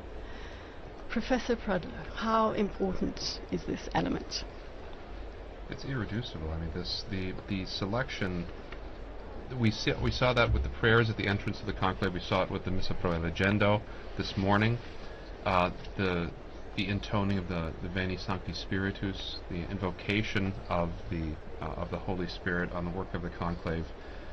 But it's also important that we remember, as the Holy Spirit guides and protects the Church, that we know that we also must cooperate with His promptings, with the promptings of the Spirit, in order to rightly follow God's will in our lives. And the cardinal electors have to do this too. It surprises some people sometimes that when he was Cardinal Ratzinger, Benedict XVI spoke about the Holy Spirit's role in the conclave. And he said, I would not say that the Holy Spirit picks the Pope. I would say that the Spirit does not exactly take control of the affair, but rather, like a good educator, as it were, leaves us much space and much freedom without entirely abandoning us. And so the Missa Pro Elegendo this morning, the ceremonies at the beginning were meant to help the cardinals to be open to the Spirit in that way, and to put aside other agendas, other political ideologies, and be open to the promptings of grace. And so that's because, and I think that was something very wise of Benedict to say, because in the past, I mean, there's not always been good popes. I mean, in the history of the Church, there have been quite bad popes, and yet the Church endures, and that's the astonishing thing from an historical perspective. And so today we pray that we are open to the promptings of the Holy Spirit for the cardinal electors. I think it's particularly interesting that Mass is not just for the cardinals, but of course it's a Mass in St. Peter's Basilica, open to the public and to a lot of other people who want to come along and want to be part of that moment at the beginning. As you say, it's marking the beginning of the conclave, and to be actually part of that and to be able to pray together with the cardinal electors for the new Pope is an incredibly moving moment. And again, I noticed this morning there were a number of the ecumenical representatives here in Rome. We have a new Anglican bishop, Bishop Anthony, who is the new head of the Anglican Centre. We have the head of the Methodist Ecumenical Office, the Reformed churches, and they were there together with representatives from the Council, the Dicastery for Christian Unity, again praying together and gathered together with the cardinal electors, praying for a successful outcome to this conclave under the guidance, as you say, of the Holy Spirit. And that homily by Cardinal Re brings us back to the whole concept of unity as well, because he also reminded those present about the duty to maintain the unity of the Church on the path traced out by Christ. And he explained that unity is marked by profound communion in diversity, provided that full fidelity to the gospel is maintained. Unity in a fractured world is even more poignant. We're living in a time in which the world is so divided. Just last night we learnt of yet another conflict, and I'm referring to the clashes that erupted between India and Pakistan, as every day we remember Gaza, we remember Ukraine, we remember Myanmar, we remember South Sudan, we remember Sudan. Unfortunately, the very, very long. So we really do need a moral compass back in this world. I thought it was interesting during the lead up to this conclave to see the Cardinals actually issuing a statement just ahead of their gathering here in the Sistine Chapel, issuing a statement calling for peace, calling for an end to conflicts, mentioning particularly Ukraine and Gaza, but as you say, by implication the many other conflicts that are going on around the world. Of course, peace and an end to conflict was such a key theme for Pope Francis, and I thought it was particularly significant that the Cardinals felt it necessary to show that they were absolutely following in this direction, and therefore that these, if you like, considerations that go way beyond those of the Catholic Church and of the Christian world, but the need for dialogue, the need for mediation, the need for peacemakers in our world is particularly on their minds at the moment. And it'll be interesting to see. Of course, we know that there have been that there are cardinals representing countries. I think it's more than 70 countries across the world. Is that right? Around 70 countries, yes, more than 70. And therefore, obviously, these political considerations are of extreme importance, alongside all the other church business, of course, that they will have been discussing.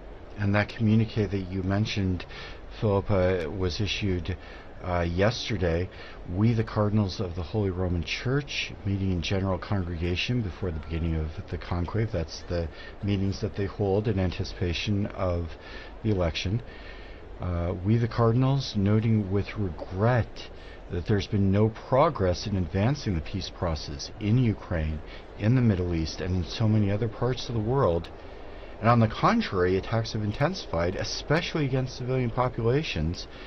We Cardinals make a heartfelt appeal to all parties involved to reach a permanent ceasefire as soon as possible and to negotiate without preconditions, without further delay, the peace long desired by the peoples involved and by the entire world. And that was certainly a constant theme in Pope Francis' pontificate. Linda, just a moment ago when you were talking about all of those trouble spots throughout the world, all those places of conflict, it sounded just like our former Holy Father, where at his audience he'd constantly go through a litany almost of places that needed our prayers, where we needed peace.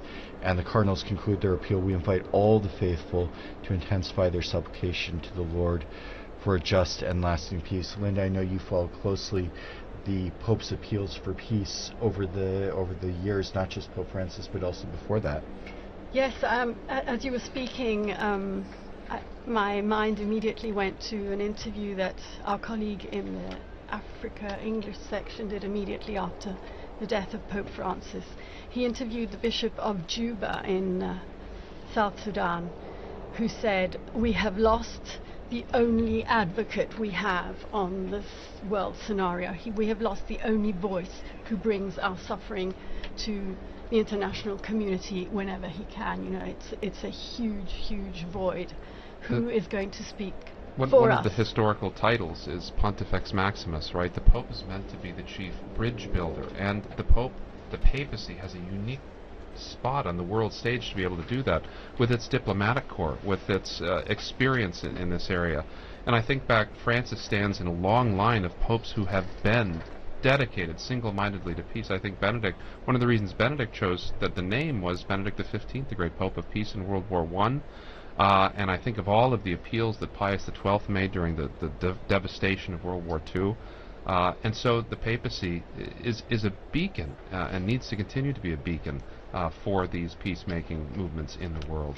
Coming back to South Sudan again, yes, popes have traditionally been peacemakers, people appealing for peace, but I think one of Francis's great strengths, of course, was his gestures, his ability to speak through gestures. And thinking of South Sudan, another thing that really comes to mind was the time that he met with the South Sudanese leaders, the president and the vice president, who were at loggerheads with each other. The conflict had been dragging on. He invited them to the Vatican for that session with the Archbishop of Canterbury and the moderator of the Church of Scotland. And I'm sure you've all seen the pictures where he gets down on his knees with great difficulty, and he gets down on his knees to kiss the shoes of these leaders in an extraordinary symbolic gesture of humility, to say to these leaders, these military leaders, stop the fighting. You've been elected to serve your people. And these are the gestures that I think sadly hasn't seemed to have been able to put an end to the war in that country, but very, very poignant and powerful gestures which will remain with us. And let's remember all the times the popes have gone to the United Nations. We'll never forget Jamais plus la guerre, Pope Paul VI, and then Pope John Paul II, and Pope Francis. They have all been to that incredible forum, of that family of nations, to say stop fighting, listen to the voice of the people. And as Pope Francis very famously wrote in his encyclical Laudato Si, heed the cry of the earth, heed the cry of the poor. It's an incredibly important role. And I think you mentioned Pope Paul's very heartfelt. You could see it on his face when he cried out, "Never again war, never again war." And I think every subsequent pope that's visited the United Nations has quoted him there. I'm not absolutely certain of that, but Don, you mentioned the unique place of the Catholic Church. The Church is present in just about every country in the world, so they have a stake in a lot of these conflicts. Some places the Church is very small. Mongolia has a community of a few thousand people. 1,500 Catholics. With the Cardinal, though. Right? But with the Cardinal, who we saw today. Is Cardinal present throughout the world. It does have the diplomatic corps, and I know you've done some studies to the diplomatic corps. It's not just the Pope's gestures, which are very, very important. You mentioned the beautiful gesture of the Pope kneeling at the feet of the leaders, but there's also so much work that goes on in the background, which is animated and inspired by the Pope.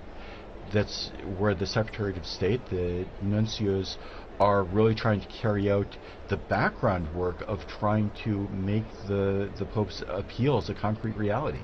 One of the surprising things, people come to Rome, they find out it's a city with two sets of embassies, that there's embassies to the Republic of Italy and there's embassies to the Holy See.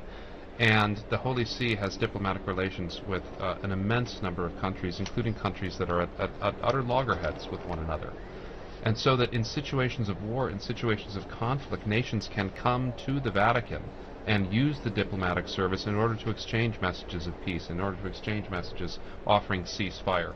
And so it's very important to remember the work of nuncios, of the special envoys. When the Pope sent Cardinal Zuppi to Ukraine as a special envoy for peace, that this is something the Catholic Church is very good at and can be a force for helping to establish lasting peace in these troubled areas. And as you said, Don, that's something that the Church can do, where you can speak with both parties as, if not exactly a neutral party, but at least something that's a little taking a step back, where you can't talk to one another, but you can talk to someone else. We saw that with the Second World War and some of the tremendous work of the Department of State. We also have seen with the Secretary of State, one of the big issues is the plight of displaced persons, and that was a big work of Vatican Radio in its early history. Linda Philippa, maybe you could speak about that role of the Holy See in the humanitarian work of the role of Vatican Radio in the humanitarian work of the Holy See. Well, I think you're probably referring to the Second World War, right? Especially, yes. When the radio started a service announcing the names of prisoners of war, in order that people could tune in and hear whether their husbands, their fathers, their brothers were in these prisoners of war camps following the Second World War, and that was, as I say, way back after the Second World War. But of course, if you're talking about the plight of displaced people, then much more recently, during this past decade, of course, we think of how significant an issue, I would say a top priority, this was for Pope Francis. Hard to forget that the first place he chose to visit after his election was the tiny island of Lampedusa down to the south of Italy here. Why? Because he wanted to remember all the people, all the many people who have lost their lives trying to flee their countries, trying to get to safety and security for their families, and losing their lives in the Mediterranean in these terrible flimsy boats that just capsize. And so these kind of, again, the image of him throwing that those flowers into the wreaths of flowers into the sea from the boat to remember the people who'd lost their lives. Speaking with other migrants who had successfully arrived in Lampedusa on that first visit. It was a theme that he started out that way, and he continued to do that all the way through his pontificate, to remember migrants and refugees and people seeking peace, seeking safety, seeking decent standards of living. It really was a top priority for him, I think.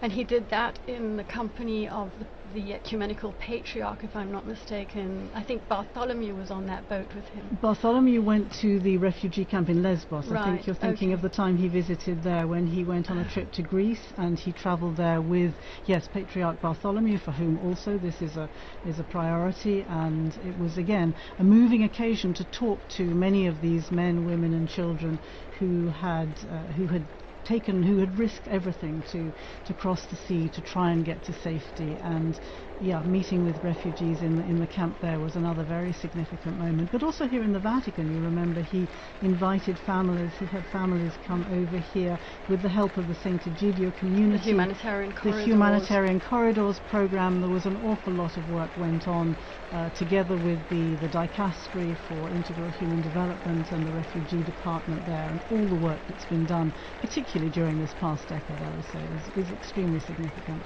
Meanwhile, I'm seeing here on the chat that's adjourning us is that the people in the square are clapping their hands in an attempt to get the cardinals to hurry up with the voting process. We're going to have an Urban the Sixth situation. Oh. They've been in there for a couple of hours now, haven't they? They have been, yeah. Maybe we can take a short musical break. Mm-hmm.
And once again, we welcome you to Vatican Radio's live coverage of the conclave to elect the 266th successor of St. Peter.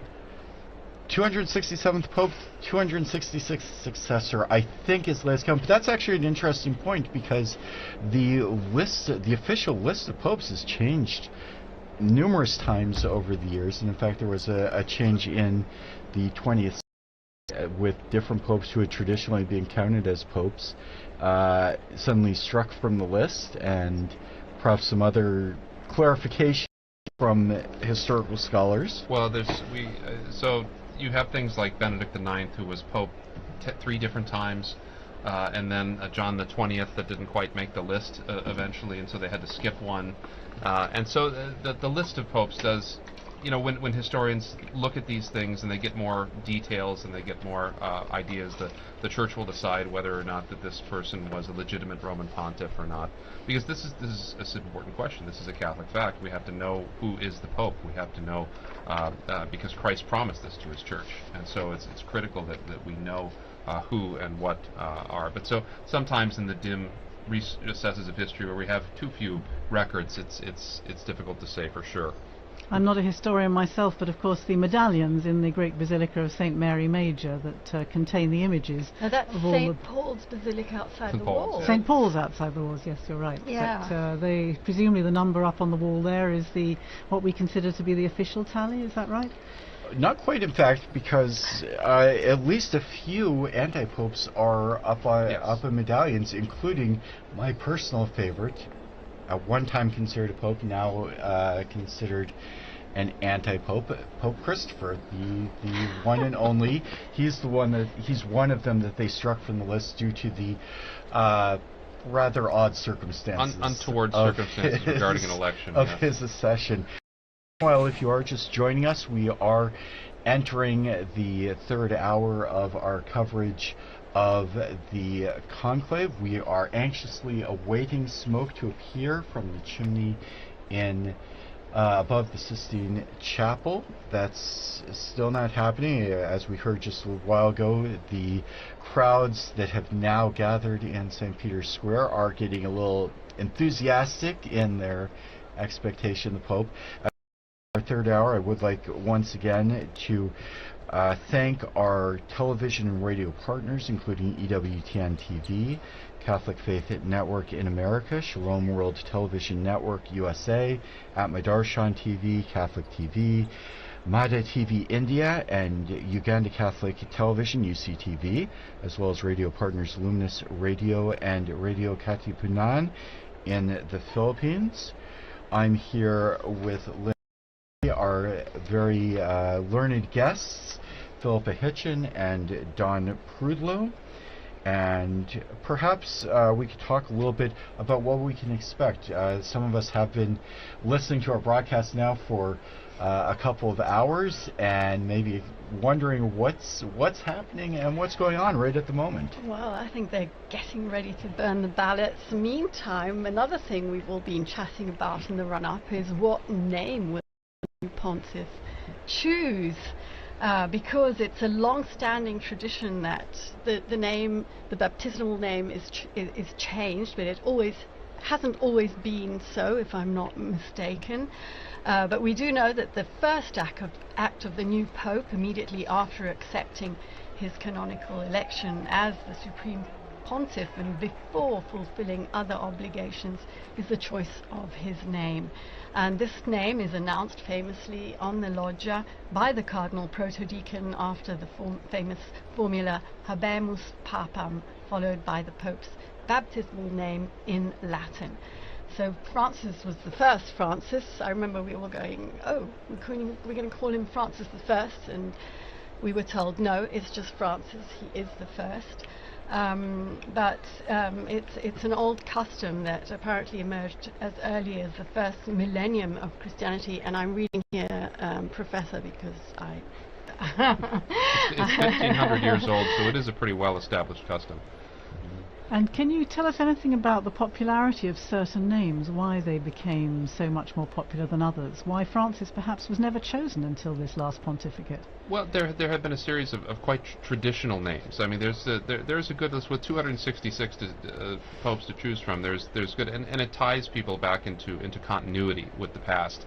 Benedict, naming himself after Saint Benedict, and after Pope Benedict XV, the Pope of Peace. I tend to think Pope Benedict XIV, the great scholar pope as well, that he tied himself to. But and then you had the innovation of John Paul, right, having the two papal names. And he will be, if there ever is another Francis, he will have to be Francis I. I mean, he doesn't have any choice. He will be Francis I. He will have to be Francis. If there's a Francis II, there's going to have to be. Yeah, he'd have to be retroactively promoted to Francis I. But this is a great moment, because it's the first time that we can get an insight into the mind of the new pope when they have this name. So, for instance, if, as a lot of people think, the new pope may choose the name Leo, we know that that's probably in line with Leo's great work with social justice, with Catholic social teaching, but also, hopefully, Leo's great work with Catholic academics as well. But how many Leos have there been? Well, he would be Leo XIV. So there would be Leo the 14th. But John, you'd have John would be a popular one. Paul would be a popular one, or John Paul III even. But all those will have nuances, right? They'll all have meanings that the Pope will be able to tell us, and we won't be able to exhaust them. I mean, they're suggestive, right? We'll see. Well, that's an interesting name. And the commentators will be out in force to explain exactly why the Pope chose that particular name. We've seen there's certainly a tradition of choosing names from immediate or close predecessors. There has been, and Benedict sort of broke that, and that was interesting. And I think that's because we had John Paul and then John Paul. I think that was good to break off from that a little bit. But you're right, they go up and down in popularity. I doubt that we'll get a Sixtus VI. I think that we may have ended that line. We haven't had many Pauls. We haven't had many Pauls, right? There's been a lot more Johns than Pauls. But that's definitely a possibility. That's not. But then you have these strange names from early in papal history, right? Like Conon or Lando, and those are likely going to continue to stay in abeyance. But a name like Innocent or Clement, right? These were immensely popular in the 17th and 18th century. And they tied them back to those great histories with those names too. I mean, John's was kind of a surprise, because there had not been very many creditable Johns in papal history, and so it was kind of a surprise, particularly. And there was controversy even about his numbering, because one of the anti-popes of Avignon was John the 23rd. There's actually an anti-pope, John the 23rd, buried in Florence, so that was confusing as well. But he wanted to make his personal statement with that. And as you say, some names gain popularity because of wildly popular popes, but some names fall off when you've had a pope who really did have, as you said, a discreditable reputation, and suddenly we see a lot fewer. One of perhaps the most famous bad popes, Alexander VI, and we did have a successor, but afterwards the name just kind of fell into disuse for now since several hundred years. Right, that's right. But this, I mean, there was very good Alexanders in history as well, some not so good Alexanders. But and popes don't always choose a name based on Christian principles. So Pius II, he was Aeneas Silvius Piccolomini, and he was so enamored of the Aeneid that he wanted to be Pius Aeneas. So he was Pius II, not because of any devotion to St. Pius. Julius because of devotion to Virgil. To Virgil. Well, it's much like Dante, right? Our beloved Dante. And Julius II wanted to be named after Julius Caesar. I think so. That worked. But there were both Piuses after Pius II and Juliuses after Julius II. So having had so many Italian popes, of course, throughout history, all selecting from perhaps what you're talking about, some of the traditional names, I'm wondering what a difference it might make having cardinals from these 70 different countries, and if perhaps we should have a pope from Africa or Asia or again Latin America, wondering what difference that might make in the selection of a name. That would be interesting, because we have had Greek popes and Syriac popes and African popes. The great Pope Gelasius was North African. and Pope Zephyrinus was Syrian. There was a period in the 8th century where we had almost all Greek and Syrian popes. And so looking back to that history would be instructive as well. I mean, to the persecuted Christians of the Middle East or of North Africa, it could point to that and still be rooted in the Church's history as well. You certainly need a historian on hand, don't you, to help you make this selection. I can see that you're never going to be out of a job. They've never let historians into the Conclave. There's no on-call historian, so maybe. How important is it that a pope be proficient in Latin? Well, I think it's critical as the patriarch of the West and as the head of the Latin Rite of the Catholic Church. I mean, it's pretty critical. And you saw, I mean, when you have these big international events, you notice that the entire thing was conducted in Latin for these cardinals, and it helps in a certain sense to decenter any particular ethnicity or linguistic group that provides something of that common unity that when the liturgy used to be in one language, that did provide that commonality throughout the world, but still today provides it at these really critical moments, so that when all Christians come together in Rome to celebrate Mass with the Pope, that they can sing the Pater Noster as one in one language, and so I think that's a wonderful thing. So it's pretty critical that he knows. The new Pope will have to know Italian too, since Italian has become the lingua franca of the Holy See. It was very interesting during the broadcast prior to this one when we watched the Cardinals going into conclave, and there was a long moment where each of the Cardinals swore to uphold the oath. The full oath was read by Cardinal Parolin, and then each successive cardinal said, "I personally swear to abide by this with my hands on the Gospels." But all of them made that oath in Latin. And if you were watching on the video, you saw they had a cheat sheet in front of them with the precise phrase.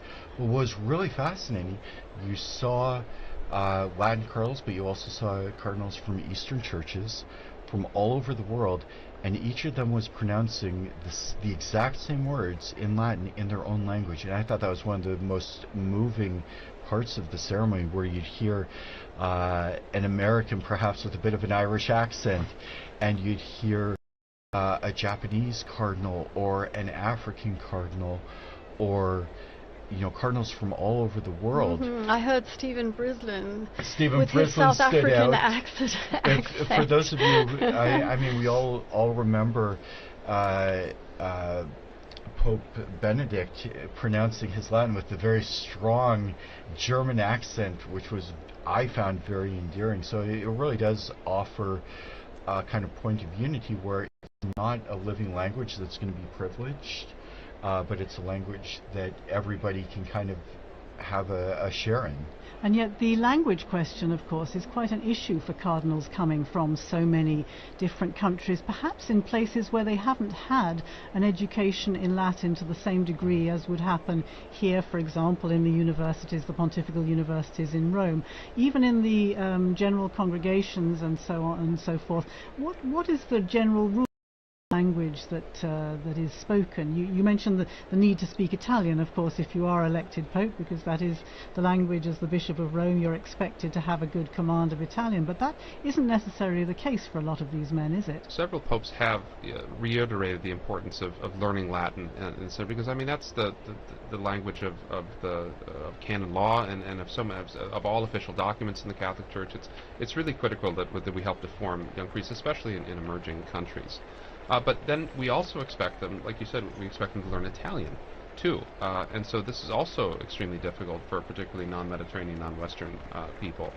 And so a privileging of Latin would sort of decenter Italian in that way a little bit. You would still have to learn Italian, but you'd have this more focused on that universal language. And that's been an interesting question. Up until not very long ago, most of the would have had some common language, maybe not knowing Latin very well, but having a little bit so that they could at least talk to one another.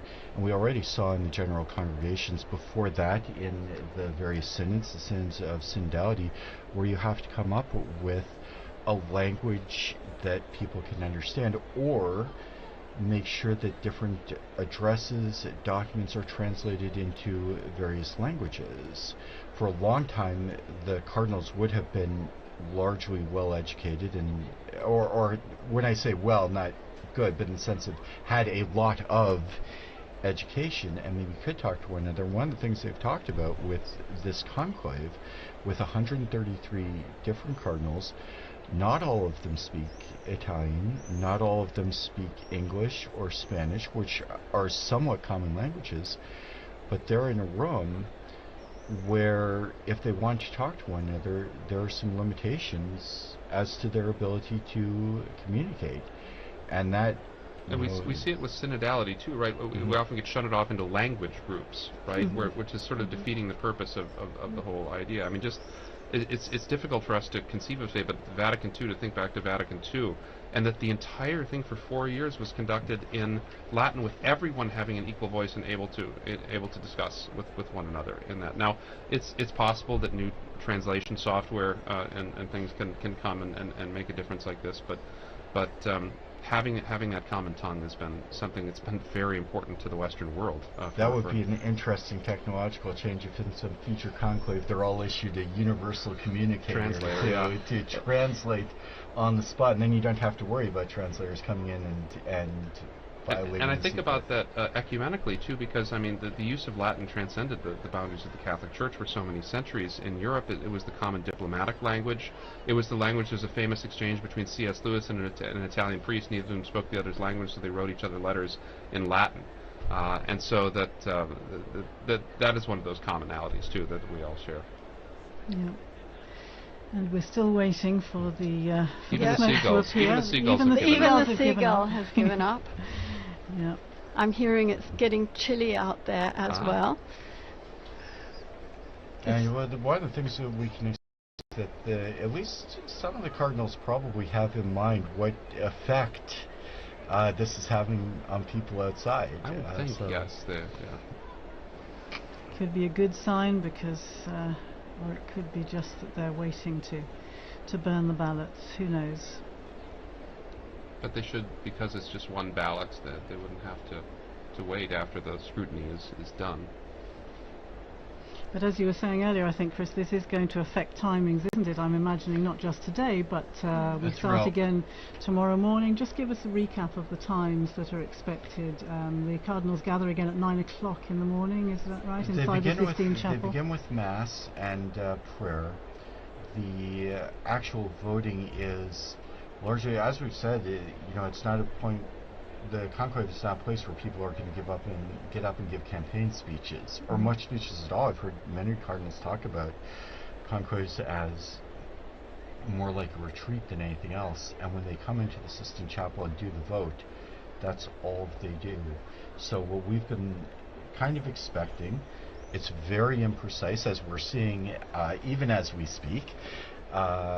We're kind of expecting the first vote to take place and maybe be finished up by 10:30 or 11 o'clock in the morning. If there's a positive outcome, we would see the white smoke then. If not, proceed immediately to a second vote, which is then going to take another hour or an hour and a half. And at the conclusion of that vote, they will burn ballots from both of the previous scrutinies. So then we could see or white smoke. The kind of general feeling and general ideas that might happen around 1 o'clock each day. Yeah, and let's remember that this service that we are providing is not just in English, of course. Being Vatican Radio, it's in 7 languages, the live service that we are doing now, but the other languages will also be broadcasting, so it's going out in a lot of languages as we speak, and of course everything is on our website, on our social media, on Twitter, and not just spoken languages. And not just spoken languages, the sign languages, in various sign languages. There's the Italian sign language, the American sign language, and I'm here. We have Devon on the line. He's still in the square. Devon, hello, hi, good.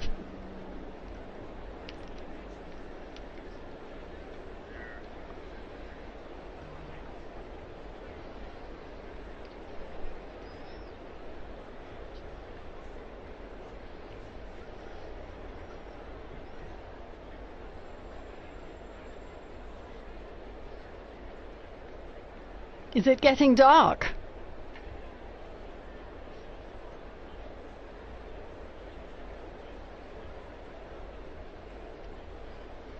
We're all wondering what's going to happen. We've the two and a half hours since the beginning of this commentary, and so yes, the seagull appears to have also left its position next to the chimney.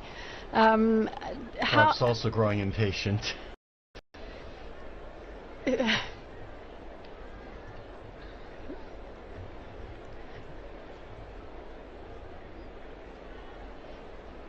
Have you spoken to any other pilgrims or Romans in the square who have specially come for the occasion?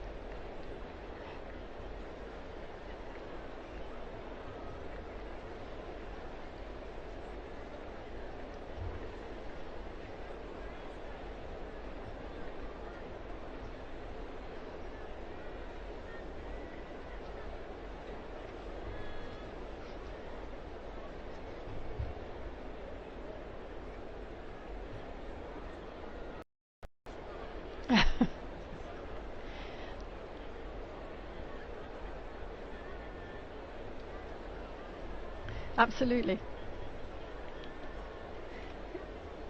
We will. Thank you very much, Devon. And what's very interesting is that if they've chosen not to do a vote this evening, or if there's a problem, that's probably not the level of intervention that will cause them to break the conclave. So there's no real means for them to let us know what's happening inside. So we're gonna keep guessing and keep waiting and praying. For those of you who are listening in, we can tell you a little bit about how you can listen in to and follow the papal election on Vatican Media. As we mentioned, we followed the Mass for the election of the Roman Pontiff earlier this morning. You can learn some more about that on our website. If you're watching on TV, you see our famous seagull has returned, at least one of them. There are various languages that you can follow the events in, including sign languages, American Sign Language, and some of the Spanish and Italian versions. Vatican Media is also providing video and photo coverage of the various events that took place today, the Mass and the entry into the conclave. And we will be opening up a live broadcast for each of the periods when we do expect a papal vote beginning tomorrow morning, continuing tomorrow morning, beginning at, I believe, 10 a.m. I think the broadcast goes live at 10:30 a.m. 10:30 a.m. And you can go to our Vatican website to find all of the broadcast times, and we do really hope you will join us. We do invite you as well to visit our social media pages, including Facebook, X, Instagram, and YouTube, where you can follow along and see everything that's happening, or in this case not happening, this evening, as we wait for the sign that a scrutiny has taken place. You're talking about social media, you're talking about the radio broadcasts. Of course, the Osservatore Romano, the Vatican newspaper, is also waiting anxiously for the results of this papal election. If I remember rightly, they produce a special edition, remember rightly. Yes. And almost as soon as the announcement is made on the balcony, the presses start rolling, or at least the copy editors start putting out this edition so that it can be distributed free, I think, in St. Peter's Square to people as soon after the event. As was the one that marked the passing of Pope Francis. Meanwhile, they tell me we have someone else in the square. It's Sister Nina Krafich here at the Dicastery for Communications. She is a communications expert. Nina, hello.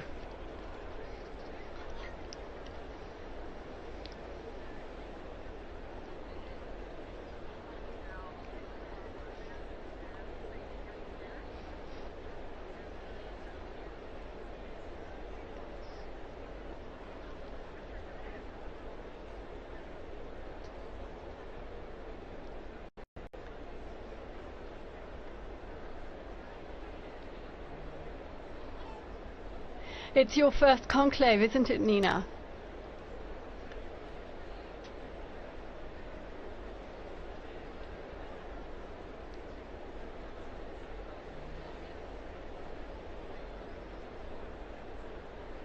You are an expert in communications, but not only in social media communications. How do you think Generation X, the millennials, are following this conclave? How do you think? I was speaking about social media, which is very much your field, and getting the message out to the younger generations. How are they following this conclave? What kind of interest have you been perceiving from them? You are very young yourself, Nina.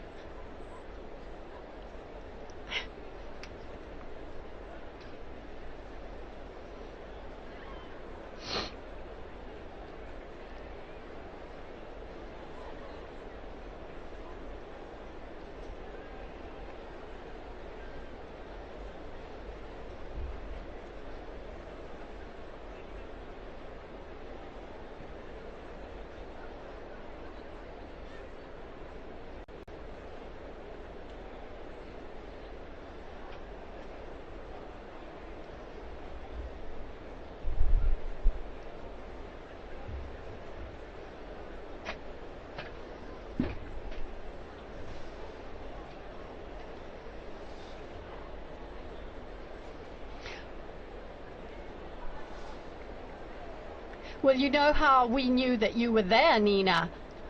Leo, my son Leo, saw you on Instagram in the square.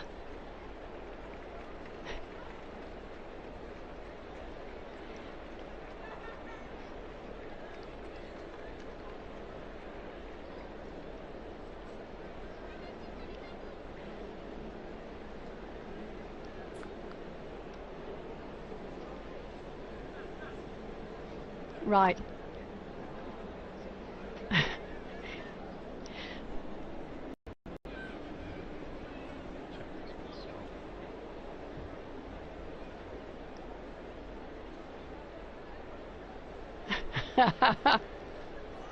A chimney and a seagull, yes.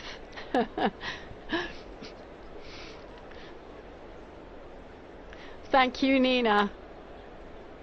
Yes. We'll be speaking to you again. Yeah, absolutely. Okay. Thank you. Bye-bye. Bye-bye. So that was Nina Krapish. She knows all about influencers and the dicastery that has understood very profoundly that it has to move with the times if it wants to keep up with the world, and has brought her in to study the role of influencers in communication and to talk to gatherings. She goes to speak at conferences about the church and communications with a very new voice. You need a dicastery of influencing. Interesting, though, that what we think of as the generation that likes everything instantly, that people should be standing there for an hour and a half, 2.5 hours now, watching a chimney without anything happening at all. So quite a turnout for the books, and interesting to see the reaction. Will people not be so interested over the coming days, or will that simply increase the tension and increase the interest? We'll have to see tomorrow what happens. Francesca's telling me the numbers have gone up. There are 45,000 people in the square at 20:35. That's 25 to 9 local time here in Rome. Well, it's still mercifully before Italian dinner time, but it's well past American dinner time. You were giving us the timeline, Chris, earlier on. Tomorrow in the morning, as you say, the Cardinals go in. They have 2 votes in the morning. Then they break for lunch, don't they? They do have a break in the afternoon. They will, after the second vote, if the first vote is not conclusive, they'll go immediately to the second vote. Then they do have some time. They'll have their lunch. There will be more prayers. Of course, each session of the voting in the Sistine Chapel is marked by prayer, especially to the Holy Spirit. We can take a look at some of the prayers that we saw today for the opening of the conclave. And then the expectation is, Don was just talking about Roman meal times, but time for a long lunch or a nap, and then they'll be back in the Sistine Chapel. Always in the seclusion of Santa Marta. Always in the seclusion of Santa Marta. I was struck, we've mentioned a couple of times, the movie The Conclave, and we've all seen various parts of the Conclave, and I noticed a lot of the sets bear zero resemblance whatsoever to the places they're purporting to be. But going back to the schedule, we will have to have a vote in the afternoon. That's what's provided for in Universi Dominici Gregis. We'll begin coverage around 4 in the afternoon Rome time. And if there is a successful vote, we'll see the white smoke. Otherwise, we'll have to wait for a few more hours, and possibly the first smoke we might see in the afternoon in coming days might be around 5:30 or 6. Later, if it does go to a second ballot, we will see smoke of some sort, hopefully, around 7 or 7:30 is the expectation. But as we talked about, there was I'm getting news about that. Apparently the last time there was not a vote, so there was no smoke during the session, was in 1941. But they're also pointing out... There wouldn't have been, right? Because there wasn't a conclave that year. Ooh, wow. So that was to be expected. So that was not a good information I get here. Because they also point out there were far fewer cardinals in that conclave, but as you say, no conclave in 1941. Maybe they meant 1939. We'll have to check that. Check on that again. And still nothing. It still looks quite light out there. And of course, the cameras are pointing out towards the west, so the last shreds of daylight will be seen from the perspective that we're looking at the chimney, whereas if you, for those in the square, if they turn around and look out, they'll see that the light is dying out. We can see out the window here, sky's growing pretty dark in the other direction, and we might have a situation where it does become difficult to see the smoke or tell what color it is. In which case we would be waiting for the bells again, as we were mentioning earlier, if it's a successful vote. Otherwise people will be craning their necks to see what they can see from the square. But meanwhile, it might be a good opportunity to talk about one of the unique features of this conclave. For, as we've mentioned earlier, there are 133 cardinals who entered into the conclave. That's the largest number of cardinals ever. And there was actually a little bit of a discrepancy in the law and the procedures governing the conclave, because Paul VI in 1975 had introduced that the maximum number of cardinal electors would not be more than 120. Don, maybe you could tell us a little bit about the history of the numbers of electors, maybe even going back a little further. The question of the maiden elector was a very contentious issue, and when popes would make new cardinals to influence perhaps the conclaves, this was a big point of contention with the college at times. Yes. Absolutely. So the origins of as you know, there are 3 levels of cardinals. There's cardinal bishops, there's cardinal priests, and cardinal deacons.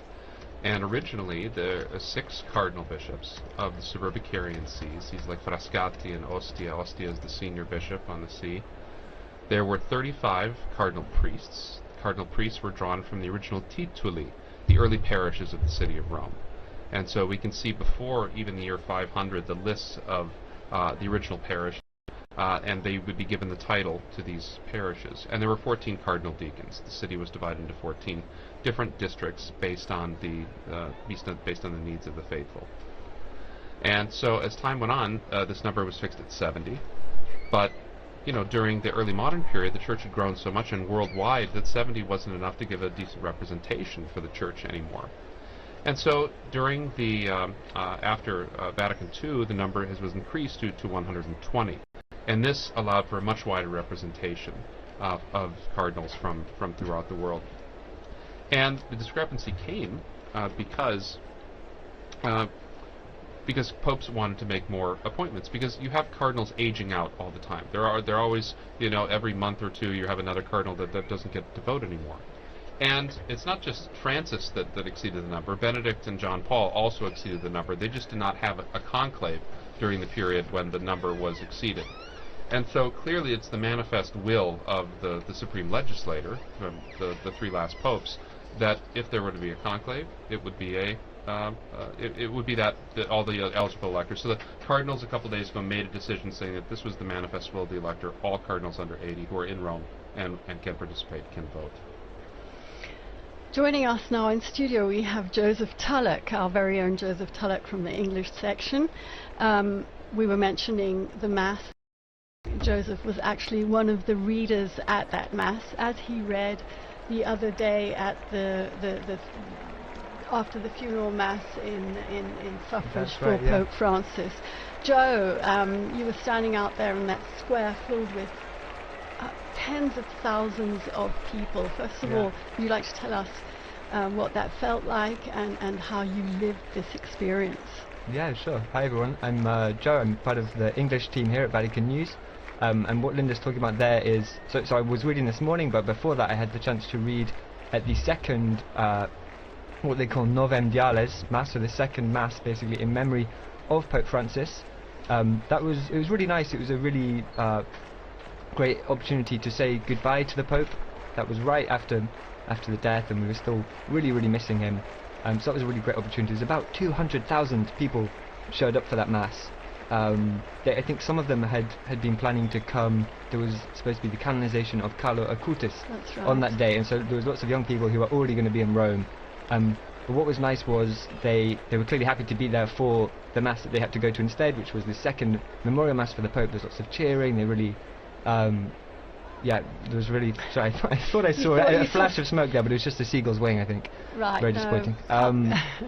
Yeah, so that was a really great opportunity. And then this morning too, that was the Missa pro Eligendo, so the Mass for the election of the Pope, and it's basically this opportunity for the cardinals to come together, and together with the people of God, lots of ordinary Catholics and perhaps some non-Catholics gathered in the Basilica with them to pray and to invoke on this conclave process. So really nice. I did, to be honest, you know, when I've been here now at Vatican News for about 2.5 years, and I always imagined that the conclave would be this period where I'd be doing so much journalism and going around and reporting on everything, and in the end I've just read a lot of Masses. But you know, that's nice as well, and I've really... You've been working hard as well, writing that's true as well. And what reading did you do this morning? So it was a reading, putting me on the spot, it was from, I think, the Prophet Isaiah, and really nice reading about, I think it's the one that has... The Spirit of the Lord is upon me, He has appointed me to preach the good word to the poor, something like that. So the kind of a reading coming out of this prophetic tradition in the Old Testament, and of course the readings are picked, I assume, with kind of the idea of reminding the cardinals of what they're looking for in a pope, so somebody who will have the poor in mind. I think I'm getting the reading right. It's funny actually, when you're there reading, you're so focused on saying the words right that you're not even thinking about what it means. So I may have misremembered what the reading was, but I think that was the one. Remembering rightly that it was focused on the characteristics that a new pope should hopefully have. So yeah, absolutely. Joe is going to be in studio with us again in these coming days as we await the smoke, unless at this point it could be white. Who knows? Yeah, who knows? Who knows? Yeah, that's right. I'm going to be joining on Friday morning. If, of course, I mean, we could very well have a new pope by then, because by then there will have been there'll be 9 between now and Friday morning. So there's 1 ballot this evening, and then there'll be 4 tomorrow. And so it's quite possible to have a new pope by Friday morning, but if not, you'll be able to listen to me and my wonderful colleague Francesca Merlo, who's producing today, but she'll be joining me in the studio on Friday morning. If we don't have a pope by then, who knows? Yes, thank you here to Francesca Merlo and to Mario Scarton, who are both working on the other side of the window here in this Vatican Radio studio. We've been talking a bit about all that's happened between the funeral and the general congregations leading up to this conclave. Perhaps we could just take a brief look at actually what happens. We've talked about the Pope coming out onto the balcony, the first acclamation by the people of Rome and so on, but then we have to look forward also to the installation, the inauguration of the new papal ministry. Perhaps we could talk a little bit about what happens then, remembering past occasions. It's usually about a week, isn't it, between the announcement, between the successful outcome of the conclave. Well, first of all, all the delegations that are going to be here in Rome for that ceremony have to get here, so it can't be immediately afterwards.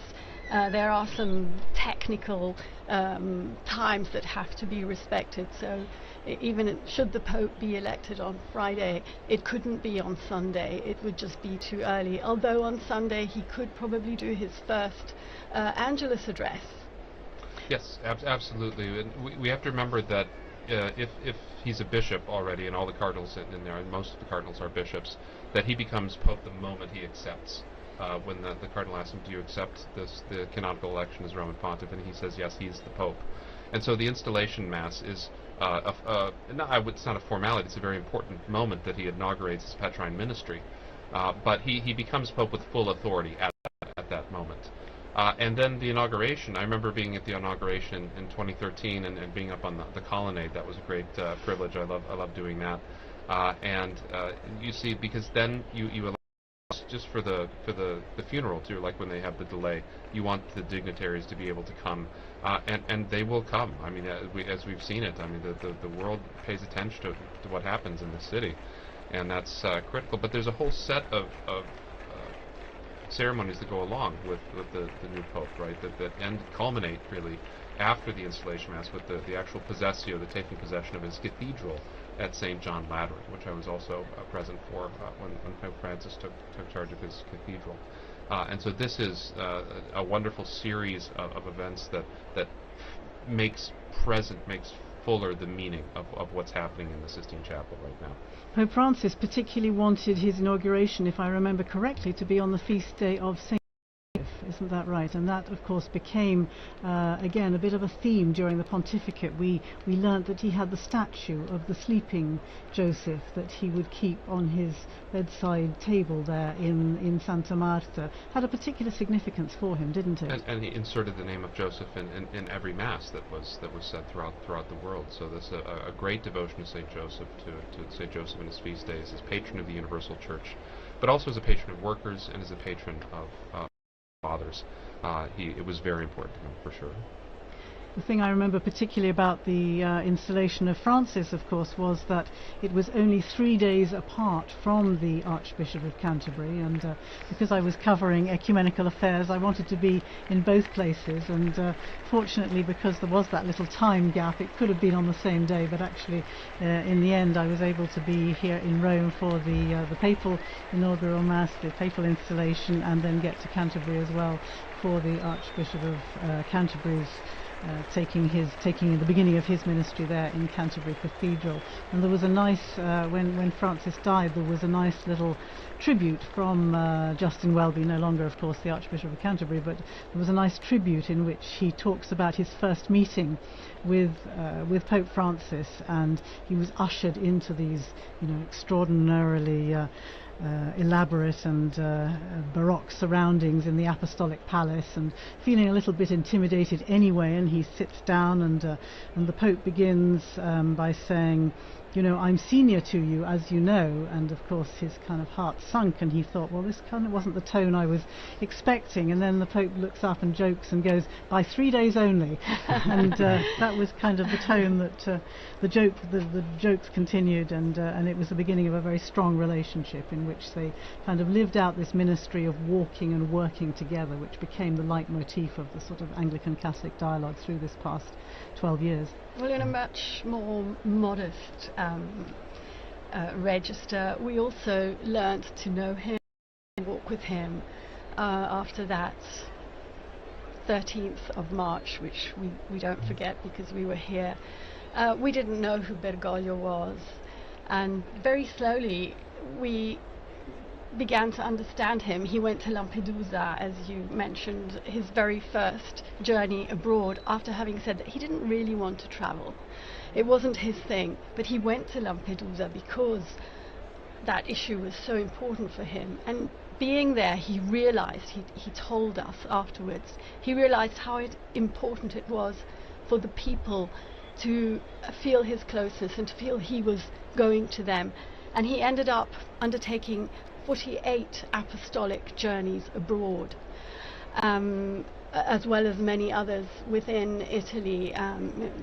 Joe was on his last apostolic journey abroad to Belgium. Yeah, penultimate, because the last one was to Corsica, exactly. But you went to Belgium. That's right. Yeah. So there was a very quick one to Corsica where he came back, and I think within the day, exactly. But before that, the longest kind of traditional papal journey, the last traditional papal journey was the one he did to Luxembourg and Belgium. I was with the Pope for the stop he did in Belgium, and it was an interesting papal journey because it came right after this huge one that lasted several weeks across a couple of countries in Asia. So 4 countries. 4 countries in Asia. Asia and Oceania. Yeah, and there'd been some, so for instance, he'd been in East Timor, where something crazy like 70% or 60% of the population turned up for a mass he celebrated, and these incredible scenes. And I think it's the most Catholic country in the world, with the possible exception of Vatican City. No, I think it's more Catholic than Vatican City. Okay. That's what the Vatican officials quit. But right. And so he'd just come back from that, and then he came to Belgium, which is obviously a fair country. It's a country that's been really marked by the sexual abuse crisis, which is something that's happened in the church all over the world, but it was particularly bad in Belgium. And so it's a country where there's also, on a level, there's some also distrust, I think you can say, towards the church. And so it was a very interesting papal journey for that reason. The Pope did a couple of things. So he met with survivors of sexual abuse, and that was a closed-door meeting, so there were no journalists there. We don't know exactly what was said, but there were some interviews afterwards with some of the survivors who said that he really listened to them and they felt moved by that. And he also visited some universities. So Belgium is home to 2 famous Catholic universities. I'm going to butcher the pronunciation. One is, I think, Leuven, and one is Louvain, and one is Dutch-speaking or Flemish-speaking. The other one is French-speaking. 2 very historic, very prestigious Catholic universities, and the Pope visited both of them. There was, if I remember rightly, there was at Leuven, the Flemish Dutch-speaking one. He kind of had an exchange with the professors, and then what was interesting was afterwards when he came to Louvain, it was more dialogue with the students.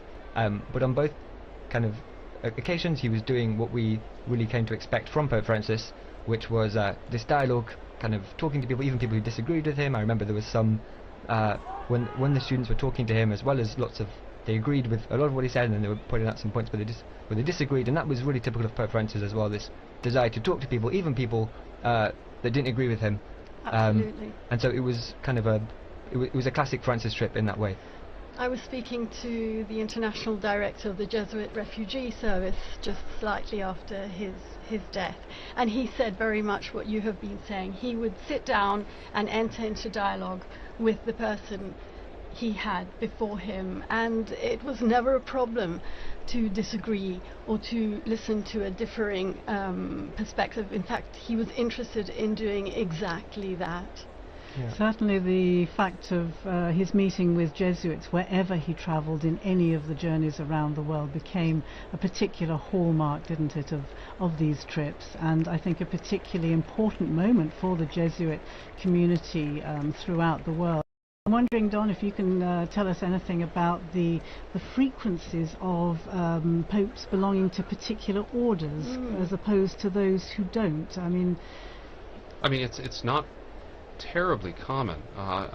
We remember it was almost a shock when Jorge Bergoglio was a Jesuit, right? It was kind of popularly thought that a Jesuit would never become pope, so that was very shocking. There have been several popes from religious orders. From the Franciscans and Dominicans, each have a handful of popes. None since the 18th century, late 18th century. There have been some monk popes, particularly during the period of the monastic revival in the 11th century. But by and large, they have been taken, a lot of them, from the secular clergy. That's been mainly, and they've kind of gone back and forth between the diplomatic corps and between canon lawyers and theologians, and that's been pretty much the case. There hasn't been too much of a, well, there is always, I would say, about 15% of representation in the College of Cardinals come from religious orders.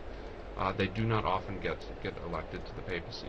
I don't think it's any particular animus against. It maybe historically have been against Jesuits, but that's not. But and I'm talking back from the very foundation of the order.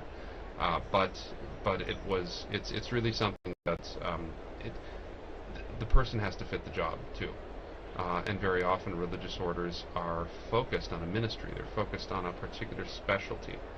And the pastor, the secular priest, the bishop has got to be all things to all people. And that often is better training for the kind of things you'll encounter in the papacy than other forms of religious living. And I'm wondering, is that 15% roughly the same today with the cardinals who are gathered behind the walls of the I'd have to Sistine look. Chapel? I could make a count, but I would suggest it's roughly 15 to 20%. And so after the Pope died, I saw a couple of headlines saying something along the lines of Pope Francis never stopped being a Jesuit, and this idea that as you were saying there, that each of these orders has their own charism and they really mark the members of those orders. I don't know if you have any thoughts about the ways in which Pope Francis never stopped being a Jesuit, the ways in which his Jesuit formation really shaped him and became the Pope that we all knew. I think the Jesuit formation creates such strong individuals. They are able to, I mean, think of the great Jesuit missionaries that are able to operate. They're meant from the very foundation not to live in a religious community, right? I mean, they're meant to be able to be sort of sole proprietors sometimes when they need to be. And so go off like Francis Xavier around the world by themselves, never see another Jesuit for years and years and years. And I think that kind of style, that kind of particularly the Jesuit emphasis on obedience and on sort of the voluntas of the superior was very much in evidence in ways that you might not see from a Dominican perspective as well. So I think that strongly individualistic way of doing things, I don't mean individualism in a bad sense, I mean a strong, well-formed person that is able to act and knows their mind and acts in that way. And Jesuit formation is really effective at creating that. I think we saw some of those aspects coming out in his papacy for sure. Would you say also the question of discernment, which is a particular feature of the spiritual exercises of the Jesuit mindset in some ways, and of course the discernment process is perhaps at the basis of this synodality, the synods on synodality and so on that Pope Francis has begun and as we know has set in place, set in motion through to another synod in 2028. I think that would perhaps be another feature of I think of so. the That's Jesuits. exactly right. Yeah. I'd like to remember Pope Francis's last gift, which was a Pope Mobile that has been readapted, thank you, Philippa, into a health clinic for the people of Gaza. I think that is such a significant and powerful gesture, reminding the world of those most in need. And it came of course following the phone calls that he traditionally made so regularly to the parish, the Holy Family Parish in Gaza, which I think you visited. I was able to do so when I went there to the Holy Land some years ago, and was able to go to Gaza with the previous parish priest, and you know how significant it is, how important it is in any situation of conflict like that to know that the world has not forgotten you, to know that people are praying for you, that people are praying for peace. And clearly those phone calls that Pope Francis insisted on making right up until even the previous weekend. From the hospital, when he was in the hospital, when he could, he would call Padre Romanelli and just ask them what they'd had for dinner. Smoke. We do have smoke. We have coming out of that chimney, but it's definitely black. Definitely black smoke. It's 21 hours. It's 9 o'clock in the evening here in Rome. And that is, They took their time with it. They took their time. They had a good think. They listened to a meditation by the papal preacher, which probably took time as well. Definitely black smoke there, I would say. And I wonder what the reaction is to in the square below, to the crowds who are seeing that and knowing that there has been no decision, no successful outcome on this occasion. And now we have a shot of the square. I can see some cell phones flashing away there. Whether they'll be able to capture that black smoke billowing in the wind there out of the chimney and away across the rooftop of the Sistine Chapel and the rest of the Vatican museums, I'm not sure, but that's certainly black smoke. I wonder if we have some sound from the square there. Do we have squares? No, we don't. They tell us we don't, but we can see. Here we are.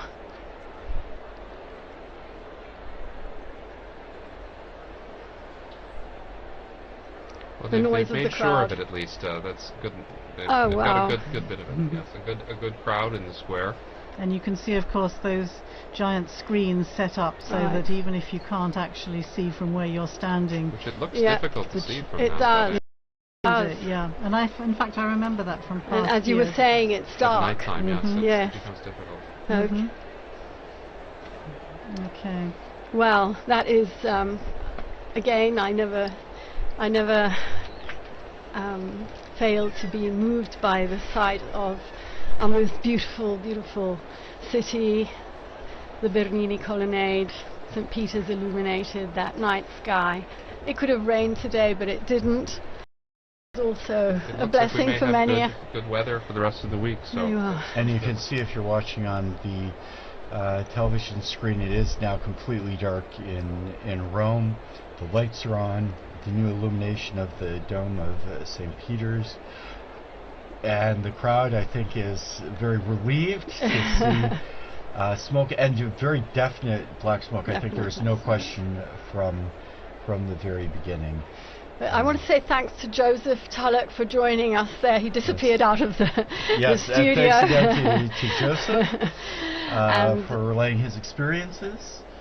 And thanks to our team in studio.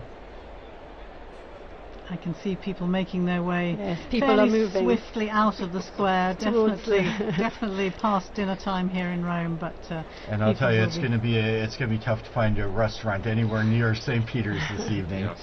But do keep following us here on Vatican Media, Vatican News. We'll start tomorrow again at 10:30. Is that right? Rome time. You are a guest tomorrow morning again, and with Christopher Wells here in studio. So yes, 10:30 Rome time tomorrow morning for another marathon and commentary. We'll have Devin as well tomorrow in the anchor spot. Yes. He joined us with some great contributions from the square. So Devin, and especially to our guests Philippa Hitchin and Don Prudlow for providing so much information and insight and your memories and reflections from the various pontificates. And being so game for such a long and live, wonderful. And thank you to Francesca Merlo for being our great producer. And I can see out there Kelsey Gussie, who is also working away behind the scenes, and Mario Scatton. Thank you, all of you. We can, they're signaling us from the... we are in fact going to finish up our broadcast now with the main event has occurred, as it were. So again, thanks to all those who participated in the evenings. Thanks to especially to our head of the English section, Linda Bordoni, who has done so much hard work to make all of this possible. And thank you, Christopher.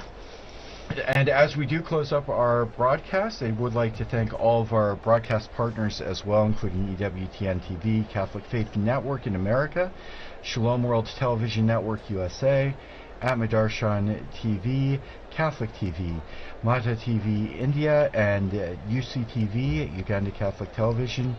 Also our radio partners, Luminous Radio and Radio Katipunan in the Philippines. Thanks to all of you. Please join us again tomorrow. Laudetur Jesus Christus.